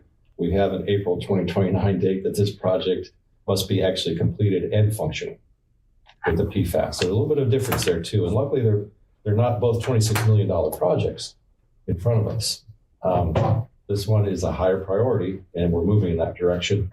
I would like to mention to the board that should you want to move towards a USDA loan or consideration for this project, it's a long project or process. The good news is, as much as we didn't want to do another USDA project, right, Richard? We now have experience in doing a loan application, so we'll get better and faster on the second one.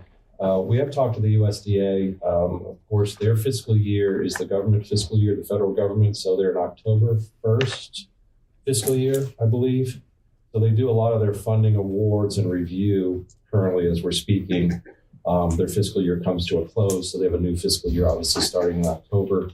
We've talked to the USDA. They said they would consider an application for us for funding for the PFAS project. I think their comment was get started on it because there's a lot of information that has to be completed over the next, 6-8 months. Are we ahead of a lot of other municipalities / counties putting an application in? Or are we behind the 8 ball? I think that to answer that, I would say we are on target addressing PFAS mitigation with the larger utilities. And I think that we are in a good position where we stand today to be having this discussion on how we're going to fund it. The construction design and period is kind of at a higher priority right now. The process for USDA or DEQ, there's a process for that as well. But as we've demonstrated throughout the I-85 project, there's a lot of work up front. The board has a lot of approvals. We kind of sit on things as the construction is going on, and then there's bonds that we have to issue. You do the project, and then the final close of the project X years after that. So I think we're in a good position right now. That's why we thought it was relative and timely to bring it to the Finance Committee today to say, if you want us to consider this, we should move in that direction. Remember, we're not committed to anything, but you do have to start the application process. And I have to check my notes in minutes, but I think that when we did the I-85 project, I think that we had the recommendation come out of the Finance Committee to move forward with an application. And then I think that there was some formal resolution or board action for us to actually apply for USDA. So there's still some steps that would be out there, but getting the application started sooner than later would probably be beneficial if the Finance Committee said, yes, move in that direction. We want that to be one of our options. So same with DEQ, we kind of take a two-pronged approach here. And we would have to apply for DEQ on their funding process, which is spring and fall, correct? That's correct. 2 times a year. So just because we apply, for this loan, and we happen to get a grant, we can just do away with that application. Which application is that? If you went through the USDA Mhm. and applied for the $26 million, and they awarded you the $26 million, and we ended up getting a grant for $20 million, we don't have to use that application, we don't have to use that funding, is that correct? I think that, Richard, I'll need you to jump in here. I think it would depend on where in the process you are, having been awarded that money by USDA. I think that if you had potentially a portfolio that said, we're looking at funding, getting 26 million from USDA, and they've approved that in concept without closing or finalizing it, but we also have SGWASA funding or DEQ grant funding as part of that portfolio, they would say, okay, well, you were approved for 26, but you're telling us now that you only need 18. Yeah. So they would look at that composite and say, okay, that's what you can have. So it's at some point you reach the cliff where you can't do that any further. But if you are working that project over the next couple of years, which we would bring that into focus at a certain point and say, okay, this is the best package we are going to get. DEQ says we'll give you $5 million tops. We can take that off the top. What does SGWASA want to contribute? What do we need from the USDA? And here's our package moving forward. So, of course, we would discuss that with the Finance Committee as well, so that you understand how that comes into play and what the timing is for that. Because I don't know right now, Chris, you might know. I don't know if we have a projection on the actual length of construction when we break ground on the PFAS project.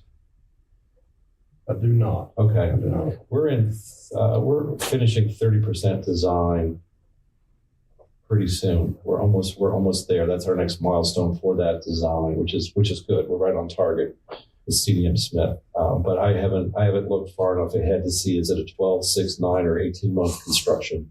How long is this application looked through before you're awarded the amount of money? What was that again, please? How long does it take USDA to actually award the money to SGWASA? The reason I'm asking that, because if it takes 18 months for them to award, or 12 months, we've got 12 months to try to get a grant and money coming to us.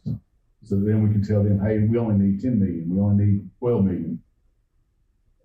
I would think, based on previous experience with the ID5 USDA, Richard, you may be able to tweak this. I would think that if we started the application process the 1st of March, that we may know something from USDA first quarter of next year. For 12 months. If not sooner. I mean, the application process it takes a long time to do it. You stand a better chance of getting funded on a project at the beginning of the USDA's fiscal year in October, November, December. They are excited about the project. But so that's about the best I can do. It may be 8, 9, 10 months away. Keep in mind that I'm not sure if we can get an application in for a project spring round. We'll have to see how we do in the spring, but fall, we would definitely put another application in the fall. So let's just fast forward to February, March of next year, 2027. We may be in a position where we not only know what funding we may have received in the spring round of this year, but our application in with DEQ next fall, know in February, March of 2027 how we look with DEQ, and also know USDA funding at that point, or what they're considering. So we may have that package a year from now as we sit here, potentially. I would think that's true. And USDA, the two things going for us right now is we just finished this other project. So we have kind of a team that we work with on that project that would probably handhold this application through, which may expedite it over what we would have historically seen were this our first SGWASA project. And if they find out that as they get into August, that they still have funds available from the current fiscal year, quite often the USDA will expedite certain projects to try to fit it into that fiscal year. So it could happen sooner, but the commitment letter, I would anticipate, to Scott's point, you're talking maybe 10 to 12 months out. And DEQ is strictly based on what funding round you're in, several months after the funding cycle. So they do an April 30th and a September 30th funding round, I believe, and it's usually 3 months after that you are notified of awards. DEQ is state That's correct. and they don't have a budget. They are state, but they also occasionally have federal flow-through money, just like ARPA was a federal flow-through money. But they also have their own state revolving funds. Okay. And I'm sorry, what was your question? I was just saying the state doesn't have a budget yet, so I don't know if they would approve anything because they don't know what their budget is. DEQ, is my understanding, is that their revolving funds are sort of like trust funds, so they're not contingent on state budget. So basically, they have loaned money out. We've got several loans with them now. That money is being paid back in debt service, and therefore it's turned around and reallocated to a new project and a new recipient. So it's sort of like the bank arm, so it's not always tied to budget. Now, additional funding could be in the budget over and above, but they have a certain pool of cash that's not tied to budget. Okay. That might be why the state's not pushing grants through right now. Could They be. don't have a budget. They don't know what they can do.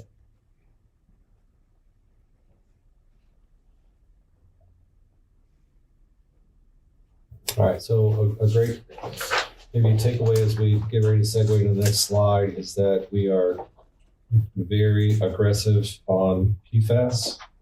We have funding that it's grant related, so no out of pocket right now except for staff on managing the design work with CDM Smith for the PFAS. We're pretty much fast tracking it. They're pushing us very hard on it, which is great. So we're on track with that. We will get the construction done before the deadline in April. And so this funding piece is slotting in at the right time now to consider how does the package look moving forward. So it's good news. I know everyone wants to hear when you're getting rid of PFAS, what are you doing to get rid of it? So how quickly? So we're still on that timeline for that. Sounds good. All right. What do we have next? Fund balance. Fund balance. Okay, so fund balance available cash chart. Chart. I messed up my pages here somehow. So on page 12, 11, page 11, just talking, that's where it starts. Everything's Yeah. off by one page. everything's off on one page. Richard, I thought you double checked that for me. I thought I did too. Okay. All righty. So we have on page 12 for us, our fund balance available cash, historical 7 years and projected 3 years, right? Yes. Okay. So fund balance, that's to your question earlier about how much cash do we have. A few disclaimers, I always throw these out at the beginning. Fund balance and available cash for purposes of what we're going to discuss are the same, but our fund balance is skewed because of infrastructure being contributed in there the way SGWASA was formed. I'll say that for the public. I always try to put that out there. So it's better to look at available cash when you're talking about an authority, especially an authority that was formed from pieces like SGWASA was, Creedmoor, Granville, STEM, Butler. The only second disclaimer is the only known on this chart is anything 6/30/25 and previous. They are historical audits. Fund balance and available cash is only set in stone when the audit is completed. It's in the audited financial statements. So anything 6/30/26 and forward is a true projection. We all know, as seeing in the board meetings, that budget amendments happen sometimes on a monthly basis. Those affect fund balance. And so anything in the future we wouldn't know about. And the other thing is you don't know true fund balance until the year is closed because you're naturally going to have some expenses that were budgeted that may not get expended. And in that case, it adds back to fund balance. So this is a true historical projection. 6/30/20. So we talked about in some of the board meetings during your quarterly financial presentation that we basically keep two buckets of available cash. One is dedicated to CIP, that's tied to rates and depreciation funding, as the Finance Committee knows. And we'll talk about that some more when we have our budget meeting, is where is depreciation being funded in this upcoming 26-27 budget? Because depreciation expenses we've talked about in future years increases constantly as you add new infrastructure. You see a lot of capital projects going on the books. That means our annual depreciation expense is more. So if we keep the funding at previous levels, you're not funding 95% any further. So that's where your CIP bucket comes from. Your capital improvement fund balance is a pot of money that once a year we reconcile and say, okay, this year We earned this much in rates, 2.28 million currently, because the board said that's the number we want to approve for depreciation. That's an addition to that pot of money. Now, what did we spend out of that pot of money? We spent this year some projects on I-85. As budget amendments came to you, you saw that it said this is going to be out of designated or this is going to be out of operating. So what I tried to do is project what that's going to be for the next 3 fiscal years, including 6/30/26. So you see, let's focus on the purple line first, which is your CIP fund balance. We all know, but we'll reiterate for this meeting, that back in 2019, we had built that pot of money up to about 15 million. We came along and upgraded the water treatment plant. The board dedicated almost that entire amount to that project. You see it dropped to 2.6 million. And now where do we sit at 6/30/25? 5.1 million. This is an annual thing that the board does. I bring you a designation and say, okay, we added to the pot of money this much. We took away for these projects. Here's the amount you designate that we're going to consider remaining in the pot of money at your end. So we're saying that at 6/30/26, that's going to be zero. Why is that? Because we know that we're committing from your finance quarterly update in the board meeting a couple of weeks ago, you saw that we're going to be spending about 14 million on the I-5 project that is SGWASA funded. Now, is that spent yet? Is the matching USDA 7 million that we're required to spend spent yet? No, but it's earmarked. So I took that out of these numbers because I don't want to show you that you still got $7 million that you've already committed to I-85 projects. So just as a disclaimer, the CIP that we already know about, that the board has said, yes, we're willing to spend $7 million for the USDA loan, $1 million for this project. Those have been netted out of these numbers going forward from 26 through 28. So you see that CIP will drop to 6/30/26. We're assuming there's going to be none left. Everything will be committed. Starting in 27 and 28, that number is the 2.28 that we just talked about that's currently built into rates to fund depreciation expense and CIP. Now, we know that's not true. Scott has a CIP plan that the board approves every year. So he's got projects lined up for those years, but we're not far enough along to net those back out of there. So those numbers could be zero too. He may only spend 1 million on a project in 27, and now your number would be 1 point. But for purposes of discussion, we left it at 2.28, which is what we know should go into the bucket of money at a minimum for those years. Let's talk about the green line. The green line is operating fund balance. We've been very conservative over the years in maintaining a very healthy fund balance. And we're fortunate to have a healthy fund balance. So now we've got a lot of needs, and Finance Committee and Board can say, okay, we've got a healthy fund balance. Let's spend it towards some of these projects. To our discussion earlier, it can fund upcoming projects. You can look at paying off debt service, existing debt service, to bring your debt service annual numbers back down. There's several ways that you can look at how to spend fund balance.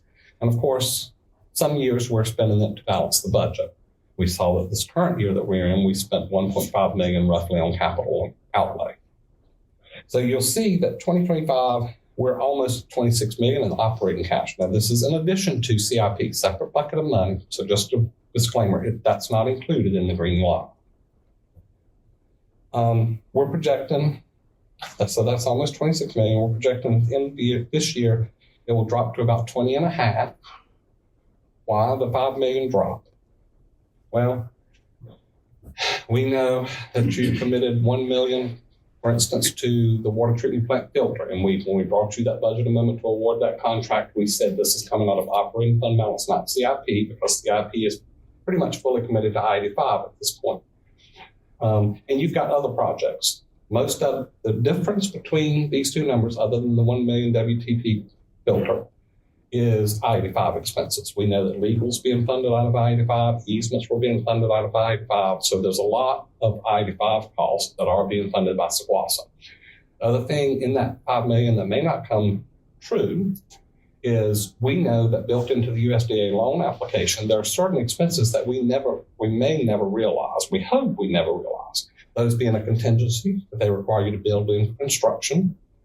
if there are no change orders, that contingency would never be spent. And of course, this number could be higher. So just a little disclaimer that that's what's in the 620. What's the amount of contingency? 10%? It was not 10%, it was 5%. 5%. Yep. The USDA did say that considering we've nailed down the cost so well, we'll allow you to change that to 5%. We don't think it's necessary to do a 10%, especially since half the project was being funded by a grant. And then, Where does the I&I funds that we get from Minerva go into the CIP, or does it go into the operating fund balance? the stormwater annual, it goes into CIP fund balance. Okay, so that would be part of the increase that we'd see next year. That's Right correct. now we're down to 0. So That's correct. Mhm. That goes in, and just once it's in the bucket of money, it's not separated out for specific purposes. It just becomes part of fund balance to be spent toward the CIP plan. Would you have something? No. Okay. So let's follow the green line. That's 620. That's the end of this year, end of this fiscal year. What do we think it will be at the end of next year? We're thinking roughly 18.2 at the end of next year, and some of that is the assumption that we may be spending an operating fund balance for the ban interest. We talked about that on the very first slide, what feels like hours ago I made to you. Are we spending some of that out of fund balance? So we've got some things upcoming for next year that we're making an assumption. Now, we don't know that until the Finance Committee and the board decide they want to pass a budget. You may say, no, we don't want to pay fund balance for that, or yes, we do. But we're making the assumption that that initial 1.1 million that you saw is going to be paid out of operating fund balance, that you're not going to do a rate increase for. And then possibly 21 by the end of 6/30/28.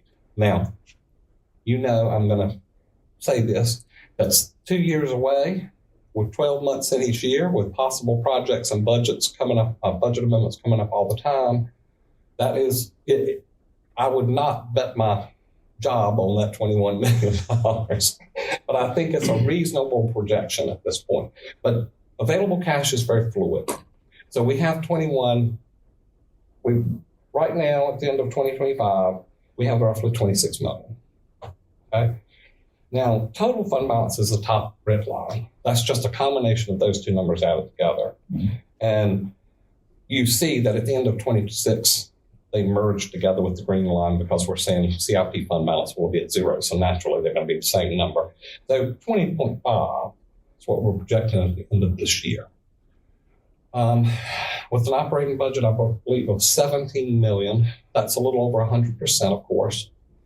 So the board can get into discussions of how you want to spend money.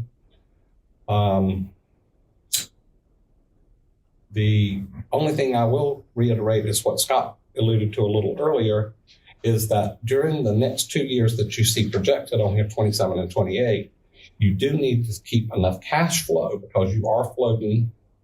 And I think I brought this up at the board meeting, the financial third quarter review, is that you do need float because you're paying anywhere from $1.5 to $3 million a month that you're paying out for construction and engineering.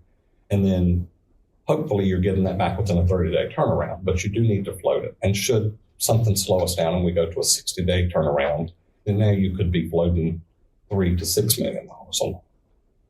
But past that period, if we don't have any construction loans that we're floating for reimbursement, then fund balance would be more readily available to spend on projects. What is the number on the green line at 6/30/23? The dashed line goes right through it. 21? 21? Okay. 21,719, is that the number you're looking at? Mm-hmm. Yeah, 21,719.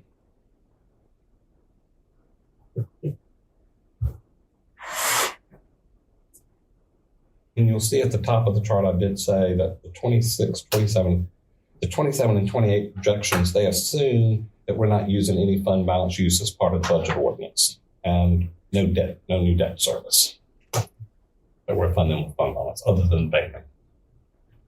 So Richard, you're saying that we need to float $3 to $6 million. In my opinion, Keeping our fund balance. don't you think that's a reasonable? Yes. I think considering the outlay that we're seeing now, as construction ramps up, I would imagine those construction invoices are going to get larger. But for instance, the one that I got back from today from the USDA, I believe it's 1.6 million. So if you make the assumption that it could be a 60-day turnaround before you get that money back, then you at least need to double that. Yeah. So that's why I'm saying I think that is a reasonable estimate for float. All right, so as a finance officer, Mhm. where do you see us using money from this to basically get the money back the quickest? And what I mean by that, so PFAS we have to have. That we don't have to have, but that brings money back to SGWASA, where PFAS doesn't bring money back to SGWASA. So would you say using some of the money on that would benefit us the most? Okay, that's a good question. I appreciate that question. I'm going to punt to some extent, and it's not I'm trying to avoid your question, but I think that is based on the wishes of the executive director and the board and the finance committee on what is most prioritized for you, what is the most important. PFAS is number one. Well, as far as the projects we've looked at today, that's correct. But you've got to consider PFAS debt coming up. Is that going to be a rate increase? Or do you want some of those years to use fund balance to mitigate those rate increases? So you see, you're looking at two projects and asking me, of these projects, how much would you recommend we spend? If I answer that question, and then next year when we're looking at a possible rate increase, you say, well, Richard, I wish we'd have saved some of that money to mitigate and spend year to year until some homes are built to offset the debt service. So do I need to pass that along to Scott for the question? The only thing I can say to you is I think the board should consider, years ago, we drafted a fund balance policy that the board was going to set a limit that we want to see our fund balance, our operating fund balance, no lower than X percent. At that time, the finance committee decided they did not want to implement that. They wanted more flexibility. So it has never been passed. But I think the finance committee definitely would want to, Scott and I talk about this all the time. I hesitate to tell the board that I think we should spend X or X until the finance committee and board have come to a consensus on what they think is a healthy fund balance to maintain. Okay, do you know what that number is? I'm very conservative with fund balance. Okay. So You're avoiding that question? I love a very high percentage. I can tell you that I think most places, Ruben, you speak to this, you've seen other budgets. Most places, there's an old LGC wives' tale that 8% is the required. It's not legally required. It was a very old standard. I think over the years they've said 8% is much too low, especially for a utility enterprise fund, because you don't have any tax dollars. You've got one revenue stream and you've got some very large infrastructure that can fail at any time. And as we're seeing, a $26 million project can hit you in the face overnight. I would not feel comfortable with a low percentage. I would want to see that in the 50 or above percentage. That's exactly what I was thinking. Just as kind of a minimum. Especially, I would have felt a lot more comfortable years ago. If you'd asked me this question, I would have probably been more committal in giving you an answer. But we're seeing projects at an escalated pace. We're seeing budget amendments at an escalated pace that we did not project or anticipate. And as you know, one of the things that bothers me is we've got one large customer that accounts for about 30% of our revenue. Should something change within that customer, as it did several years ago with the conservation program, your revenues can plummet significantly. So those are the fluctuations that make me a little more hesitant to go low on these numbers, is because there's a lot of unforeseen variables we've seen in recent years that weren't there in the old days. Everything was pretty predictable and steady, and you could run revenue projections, rate projections, usage projections, and you didn't see any wild fluctuations. When I start seeing wild peaks, it's like the stock market. It scares me. I don't like the peaks and the valleys. I like it to stay somewhat flat or predictable. So if you take that number that we just talked about at 50% and you say, okay, well, we're at 20 million, possibly at the end of 26, 50% of that would be 10 million. Mhm. If you maintain 10 million, you would have that 3 to 6 float that we talked about, and you could possibly commit that to other projects. How the board chooses to allocate those projects, I think, is a little outside of, I don't think that's the finance director's purview. I think that's the board and the executive directors. It's the board treasurer, I think, Richard. It's the board treasurer has to make that decision. Well, I can offer guidance, but I don't know enough about PFAS and Northern Interceptor to tell you I want you to build one. Yeah, so, can I make a comment? Sure. Oh, Oh, go ahead. I'm just saying, he did a good job. Stop. No, I'm kidding. Yeah, he said punt. I Yeah, never saw the I ball thought I come my heard him way, say but here it comes, right? What does Ruben say?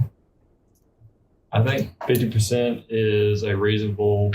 I'm sort of the mindset of Richard. I like a healthy fund balance to fend against the unknowns that will come up, and just think 50%. If all revenue ceases, we can operate for 6 months. That's what that 50% means. So I like to think of it on how long can we operate. Mm-hmm. Thank you. One last thing, and Go ahead, Scott. what you say. The other thing you have to keep in mind is federal shutdowns are occurring on a regular basis. What happens when your largest customer, who's being billed $1 million a month, goes on a federal shutdown and doesn't pay you for 6 months? What does that do to cash flow? So we have seen that. So that's another reason that a healthy fund balance is only contingent on your largest customer making their payments once a month. Sorry. Oh, Now I'm hunting you. no. It's a great discussion. I think that one of the things that I think the finance committee and the board really needs to establish is a fund balance policy. I think that it will help us drive decisions in the organization, because as you saw today, if we did not establish today certain terms for loans and certain percentage rates, we would have had a discussion about nothing. Because you just can't understand, well, what's the cause and the effect of this term and that rate and this project and that cost. So think about that, relate that back to fund balance. So if we want to pay $6 or $7 million of fund balance cash on hand for that I-85 project, you could do that. But what does that do with your baseline percentage, or what did you have it dedicated to? Or maybe there's a percentage that you want to have dedicated to offsetting rate increases on an annual basis. So think about buckets or a column that says at a minimum, X percentage is for operating fund balance. X percentage of this category is for operating capital or CIP. This percentage is to offset rate increases, and this percentage to kind of keep us on a flat line. And X percentage is dedicated to nothing at this point, but on reserve, those type of things. When you have that kind of structure in front of you as a column, it provides you with guidance to say, well, if the policy is that we're only going to use 12%, 15%, or 20% to fund ongoing capital improvements, you know that 20% can go to that project. And that would be a reasonable assumption and a scenario that we could present to the committee to say, based on this policy, we've applied this percentage to that project as part of our financing scenarios. Without that, we sit here today and say 8 million, 6 million, 2 million, 4 million, what are we going to do? And how much is the cash flow float that we have dedicated to this project, plus operating fund balance, what do you want to keep? So as you can imagine, without some of that policy framework and those guide rails, it's hard for us to really kind of figure out the best approach here to moving forward with fund balance as we move forward. It's not difficult to put together. It just takes, and we have drafts out there. Richard and I have worked on this. So we don't seem to quite agree on 50%, but that's okay. It's the board's decision where we want to be on that. Right. I would like to mention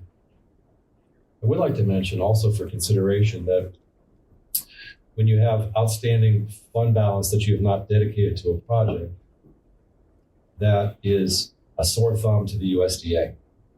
Because the USDA then says, oh, you have all this cash. and it's not dedicated to any projects. Therefore, you could pay $6.9 million towards your I-85 project. That's where that number comes from. It comes from a healthy fund balance. So that is something as well that we have to keep in mind as we move forward to ensure that we're dedicating that fund balance to specific projects on our CIP to show how it is tied up. That's something that's our responsibility as well. So getting back to the main point here, I think a fund balance policy, right, would be helpful for us to start putting that together. I have somewhat of an answer to that from my perspective. So if our operating budget is $17 million a year, I think we should have 50% on hand at all times. So mine would not be a number, it would be a percentage. So if next year it's $18 million, then I need 50% of 18 million, not 50% of 17 million. Right. So then let's set aside, let's take our 100% column and say 50% is dedicated to operating based on your operating budget. Okay, so how are you going to split up the rest of your 50% was my point. Is 5% dedicated to offsetting rate increases on an annual basis? That's a fixed number. Is 10%, is 15% available to put towards capital, ongoing capital projects, those type of things. I think that's what we can come up with potentially some of those areas, if you will, then we could present kind of that same information to say, okay, 50% is locked down. Here are some other ideas of how to split up that other 50% as we move forward. So when we get into budget discussions this year, for example, and Richard and I say in the budget we present that we would like to offset the interest payments for the band of $1.5 million? $1.1 million. That falls very well into this category that fits within our policy. And the Finance Committee says, oh yes, that makes sense. You may not approve it, but at least you could see that that's a vehicle that we can use to build our budget, to say this is how the budget is built. These are the assumptions that we made when we were building the budget. My thought on that is so he deals with numbers every day. So I would love for him to come up with, so if I got 50% left in there, and he says, well, I know CIP, we're going to spend about $2.5 million. It's going to be this percentage. We're going to, something else is coming up, whatever, rate increase, we have 5%. He comes up with those numbers to let me know, hey, this is what's best for SGWASA. Because we don't get to see all the numbers that he gets to see. Thank God. I'll be glad to show them to you on an Excel spreadsheet. No, I'm just joking. And I agree, he's the numbers guy, I'm the categories guy as well. So we both have to agree on the categories. That's all we're trying to do is to say, does the Finance Committee agree that these are good categories?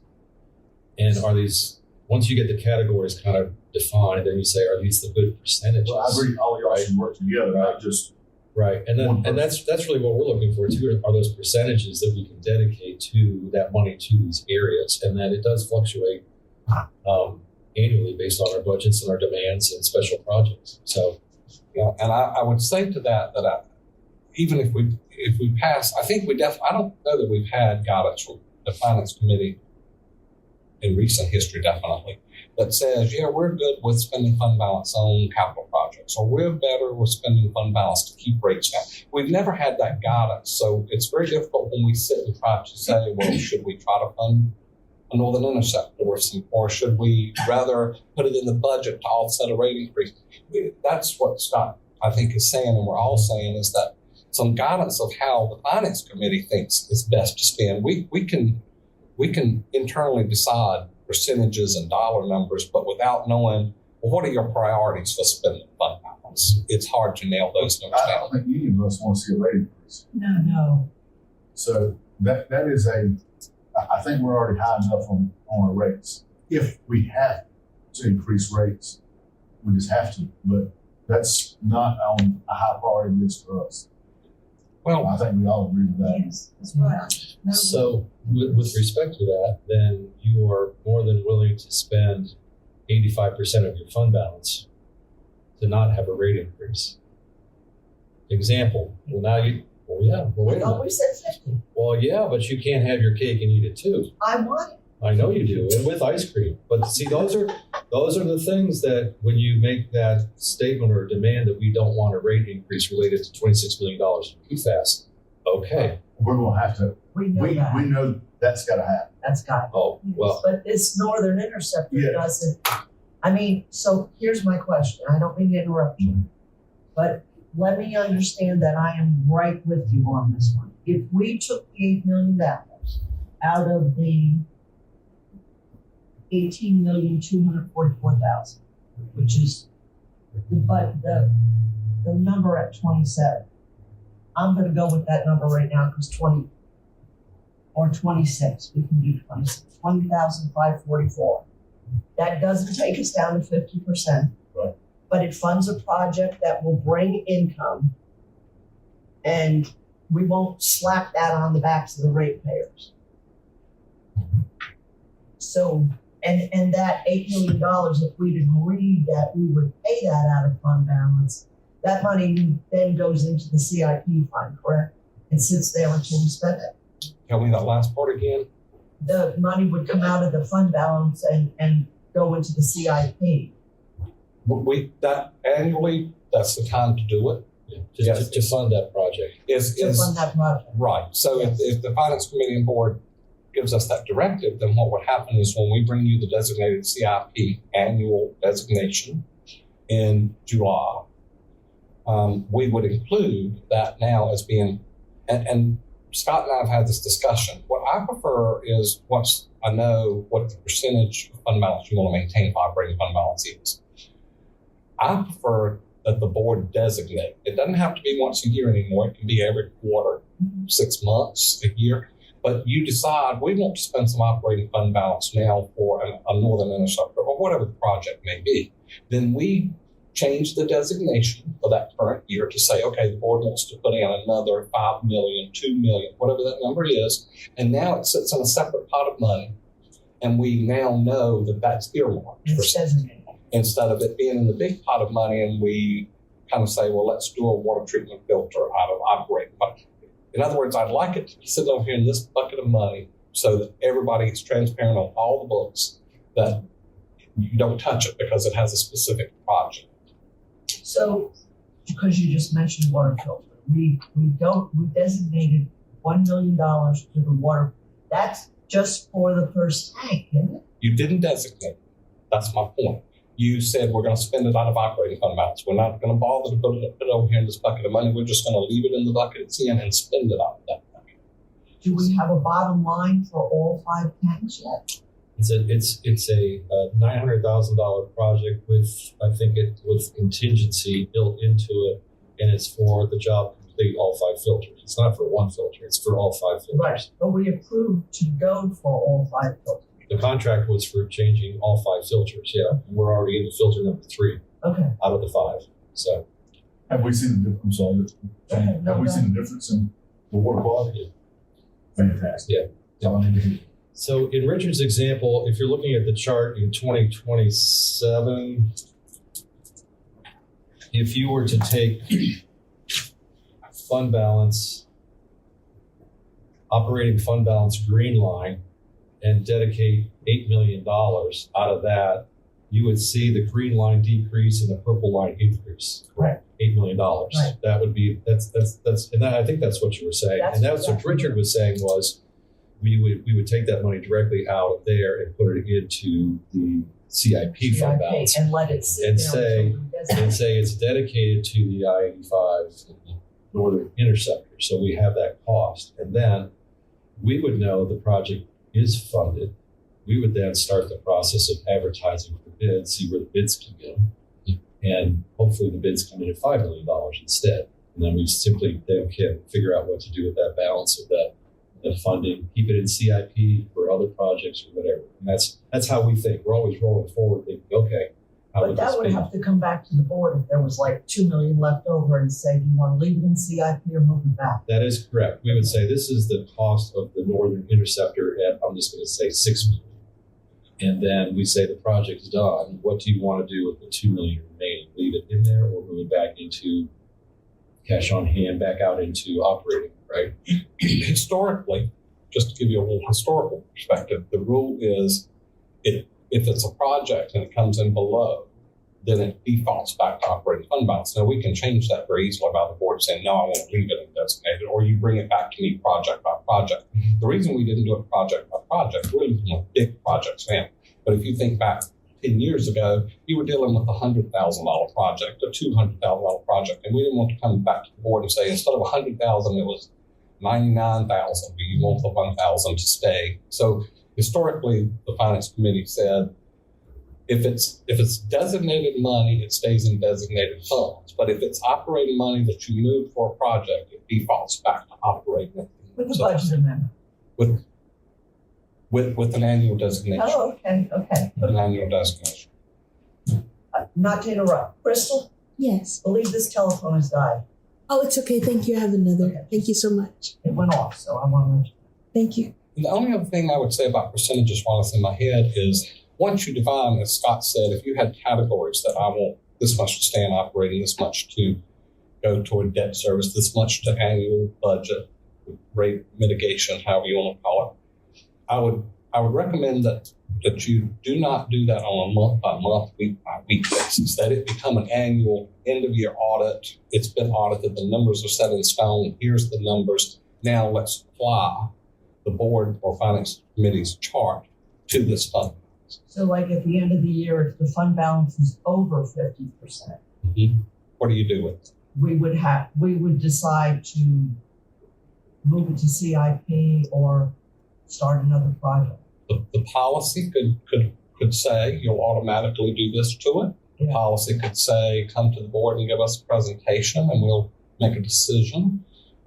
It can be drafted any way the finance committee and board prefer that to be. You can leave it where it is. You can leave Just it let in grow. operating. Yeah. Of course, I As love long as it leaving it doesn't fall below.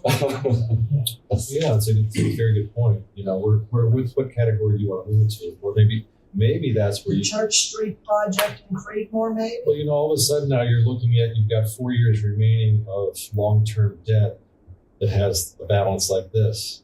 And you say, you know what, take that additional money, just pay off that debt, get that off the books. Because that looks good for you as well. You know, at some point you get to that time horizon of 2 years or 5 years, and it may be a recommendation that you take that money and pay off that debt and be done with it. It always looks good to pay off your debt, especially early. So I think you can understand the importance of having this policy and this guidance and these discussions. That isn't a one-time set it and forget it. It's come up with your policy, come up with your draft, or at least your categories, work it, see how it works, discuss it with the finance committee, and establish this ongoing discussion for the next couple of years until you kind of dial it in.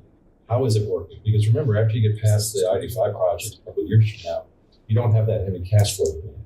Right now, we're holding the cash flow right now with $3 to $6 million just for the reimbursements. Well, that's going to go away at some point. So how does that come back into that category?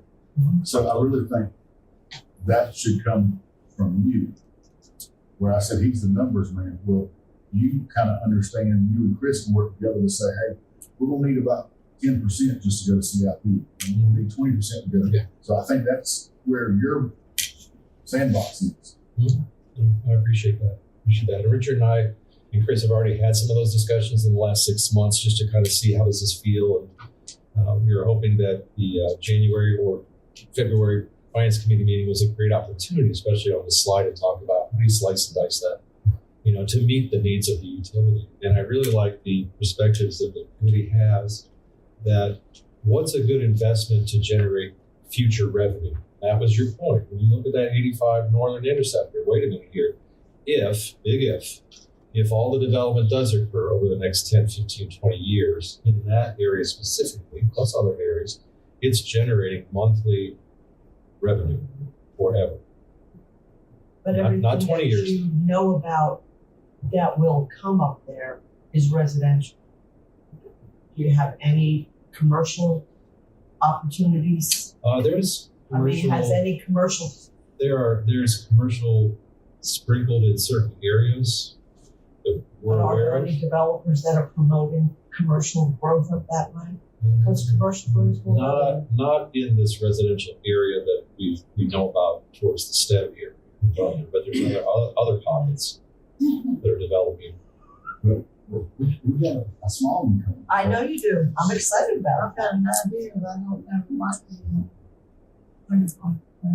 Right, No, so, yeah, I think that you can respect from a utilities point of view, working with our different communities, they'll get one project in idea and it will swing 180 degrees to another type and possibly back again 90 degrees. So we don't know until you know what's going on, but we are on the front end of the analysis to see how it fits into the system. That's the good thing.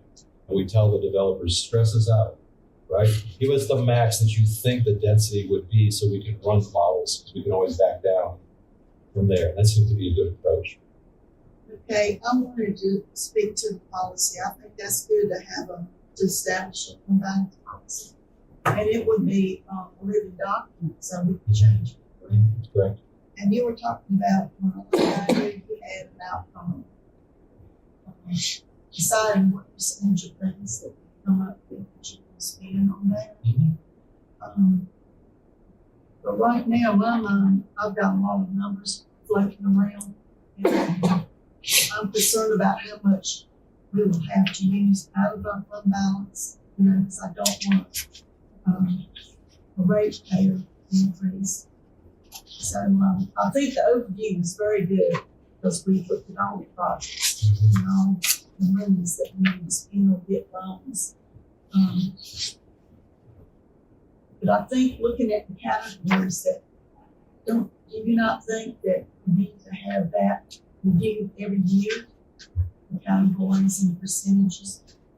I think that it's going to take us at least a couple of years to settle on the confidence of the categories. It's going to change. I just thought of one while we're sitting here. And the percentages, I think we're going to have to tweak based on demand as well. And I think that to your point is a living document. You say, I would imagine you'd say, that percentage of operating 50%, we're all good for that. We're not touching that one. But, Commissioner McLam on the Finance Committee and the board chair said, are you putting any money away for future development of your own facilities for office space? No, we hadn't thought of that yet. Well, I want 2%. I recommend that 2% of this amount be dedicated to future facilities. So you can kind of bank on that or use that money to spearhead that too. So that it's going to generate more discussion until we kind of settle out. Being stoned, we have to go on specifically those different categories of percentages. Well, the beauty of a board policy is the board can change the policy. That's really what it amounts to. So if you, because every year we have something different. Yes. He would always be the one to kind of spearhead, right, that brought to us to what he wants to do with that one. Like CIP is a big thing right now. Well, next year it may not be as large, so he needs to go here. Well, maybe I had a misunderstanding that would be included in the policy. Maybe that's something separate that he would submit to us. He would have to bring it before us. That's correct. I will say the policy. There was no CIP before 29, before you got here. Correct. Oh, I'm sorry. There was CIP. Yeah, I was going to say the policy would be very general, like this much to CIP, and then there would be something else where we keep track of which particular projects that CIP includes. Okay. So just to clarify what you said, there was no CIP plan, but there was CIP funding. Right. Okay. so maybe what I would suggest to the committee, if you agree, that we have a meeting coming up in March. I think we could present to you just a rough draft of categories and percentages that would create discussion. That's all we'd be looking for. At least get something on the table in front of us, that the straw man, right? Basically, we can mark up and eventually get to a point. Maybe by July 1st, our new fiscal year, we actually have a policy. Maybe sooner, I'm not sure, but I think we definitely agree with this 50% fund balance. Yeah. That definitely. okay. So that'll initiate the policy. I appreciate that. I think that's going to be a very good discussion. It's And I going to help you a lot, Richard, isn't it? If we set that parameter, if there's a project coming up and it's going to dip into the general fund or blow us below 50%, you just tell us. I think it will help once it settles in and we settle in on the policy and we learn how to implement it once a year. But I don't know. I need to see how. I think that it's going to, from my perspective, It would be easier for you to say no to Scott. he says that all the time. I say that all the time now. I'm used to that. I think what happens is when you set up those parameters, you're going to eventually you're going to be in a situation that you're very comfortable with 50% and all these percentages, and all of a sudden you still need a rate increase, and it's above the percentage that you have on reserve. So that's where the modification has to be to say, well, if we want to avoid a rate increase, we need more money than in the rate increase category. Okay, how do we manage that? That will happen eventually for projects because Well, I have so much hope that bringing on these new subdivisions will eventually keep us from having to do that. I At think one point, this finance committee talked about lower all the growth. We would be able to lower the rates. Well, And it just, cost of There's living too many is way up here now, projects. so- there's Right. too many projects we could maintain, but we could not go lower. yeah, well, traditionally there's the cost of doing business today at our current customer base. And in your financial business models, there's an incremental cost to do more business. It isn't the same cost as all this. So It's this is incremental. money. So if potentially, and we've worked with a lot of developers here the last couple of years, if you look at doubling the customer base over the next 10 years of SGWASA, okay, That's definitely possible. it's revenue that's coming in that is greater than your expenses to push your water and do your sewer. So you start to gain on it because of the number of increased customers with your revenue. So that'll play out over time. So But I will say, I know I'm gonna, I can get rid of the run. I don't know if I got my running shoes on. But I do think, to Scott's point, if you're looking long term, yes, we're hoping that we get to some point in the future where revenue can increase dramatically. Anytime revenue increases dramatically, then because of the number of customers, then of course you can have lower rates. But I don't think, in light of what we looked at today, that if you go for PFAS funding, even if you were to take fund balance and completely move forward with Northern Interceptor, I don't see a way forward that would not involve a significant rate increase for PFAS funding. I mean, I don't know how you borrow $26 million, no matter who you borrow it from, that you can pay $1.5, $2 million in debt service back from immediate revenue growth, because you're talking a year out. I agree. I don't think you're going to have 1,000 homes built by this time next year.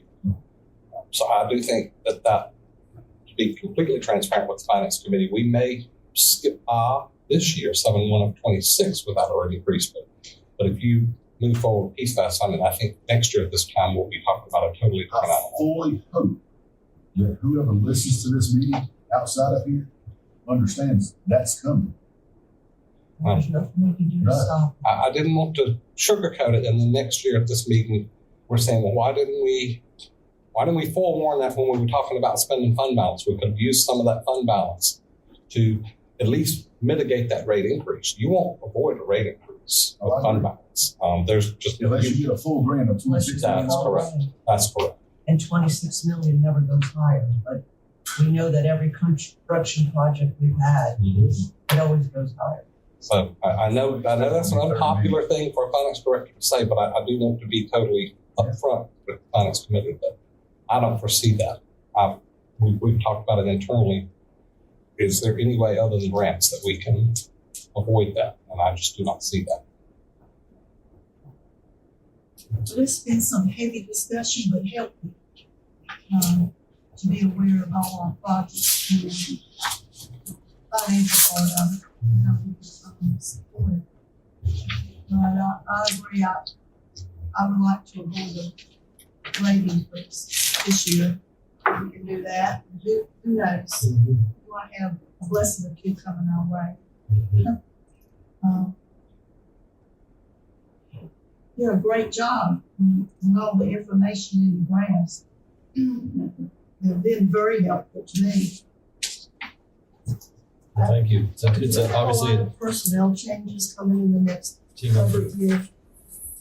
A lot of personnel changes. No anticipation. I didn't know if we were adding a lot of positions. No, but if we have a meeting scheduled coming up, if I can just jump to the last page just for a minute, we can come back to anything, but we have on 3/13, March 13th, we have a finance committee meeting. 9 to Friday noon. the 13th? Yep, 9 to noon. So that'll be our first opportunity to talk about budget assumptions and budgets for our operating budget. And that'll give us an opportunity to bring forward a draft fund balance policy for discussion.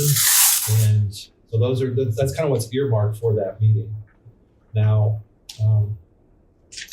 this meeting today, does the finance committee want to give us direction on what to do with USDA PFAS application or anything? Or do you want to hold off another couple of weeks before we have that discussion? Because today we just talked about big picture things. Our back isn't up against the wall to start an application, but it's going to be a continuous question. If we don't get an answer today, we'll bring it back to you on March 13th to say, okay, PFAS, are we thinking USDA? Should we start to pursue that? Move in that direction? So that'll be, I agree. I didn't want to speak out of the PFAS is number one. Yeah. We don't have a choice. Yeah. We don't have a choice. okay, so PFAS priority number one, funding USDA. USDA funding application, is that something the committee wants us to pursue? Yes. Yes? Yes. Okay. You want us to, you need a motion? Should we get a motion? Well, it's a committee. It's a committee recommendation, as long as you all agree committee-wise. So since we just did a USDA application for the I-85 project, some of the information that went into that application should be able to be used for this, some of it. The parameters might be, some of them might be the same. You want me to call Don and ask him to send an executive order for 26 million? Sure. If you've got a hotline for 26 million, send it on. USDA's application requires certain fiscal year audits to be done, and so the audit we use for I-85 may already be 3 years out of place. So, but we're good with the application. So as I understand it, the committee agreed that yes, we have permission to start moving towards the application for funding for USDA, and I will do the research on what the timing is if the official resolution is necessary for the entire board to approve that process. Because I think there's a step in there, but we can broach that. So that's good. Thank you. Appreciate that.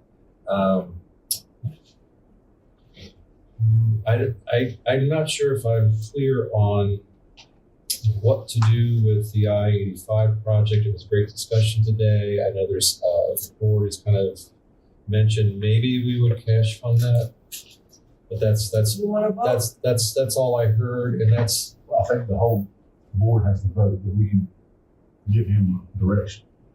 it's just something that we would just continue to look at what effect that has on overall cash flow. You would probably have some models and spreadsheets you're going to want to run anyway, right? Yes. Yeah.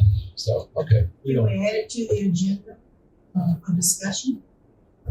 I think that we will. For our- I think that we will come through today's information, see what we need to do to update things based on what we heard today and bring them forward in the next meeting.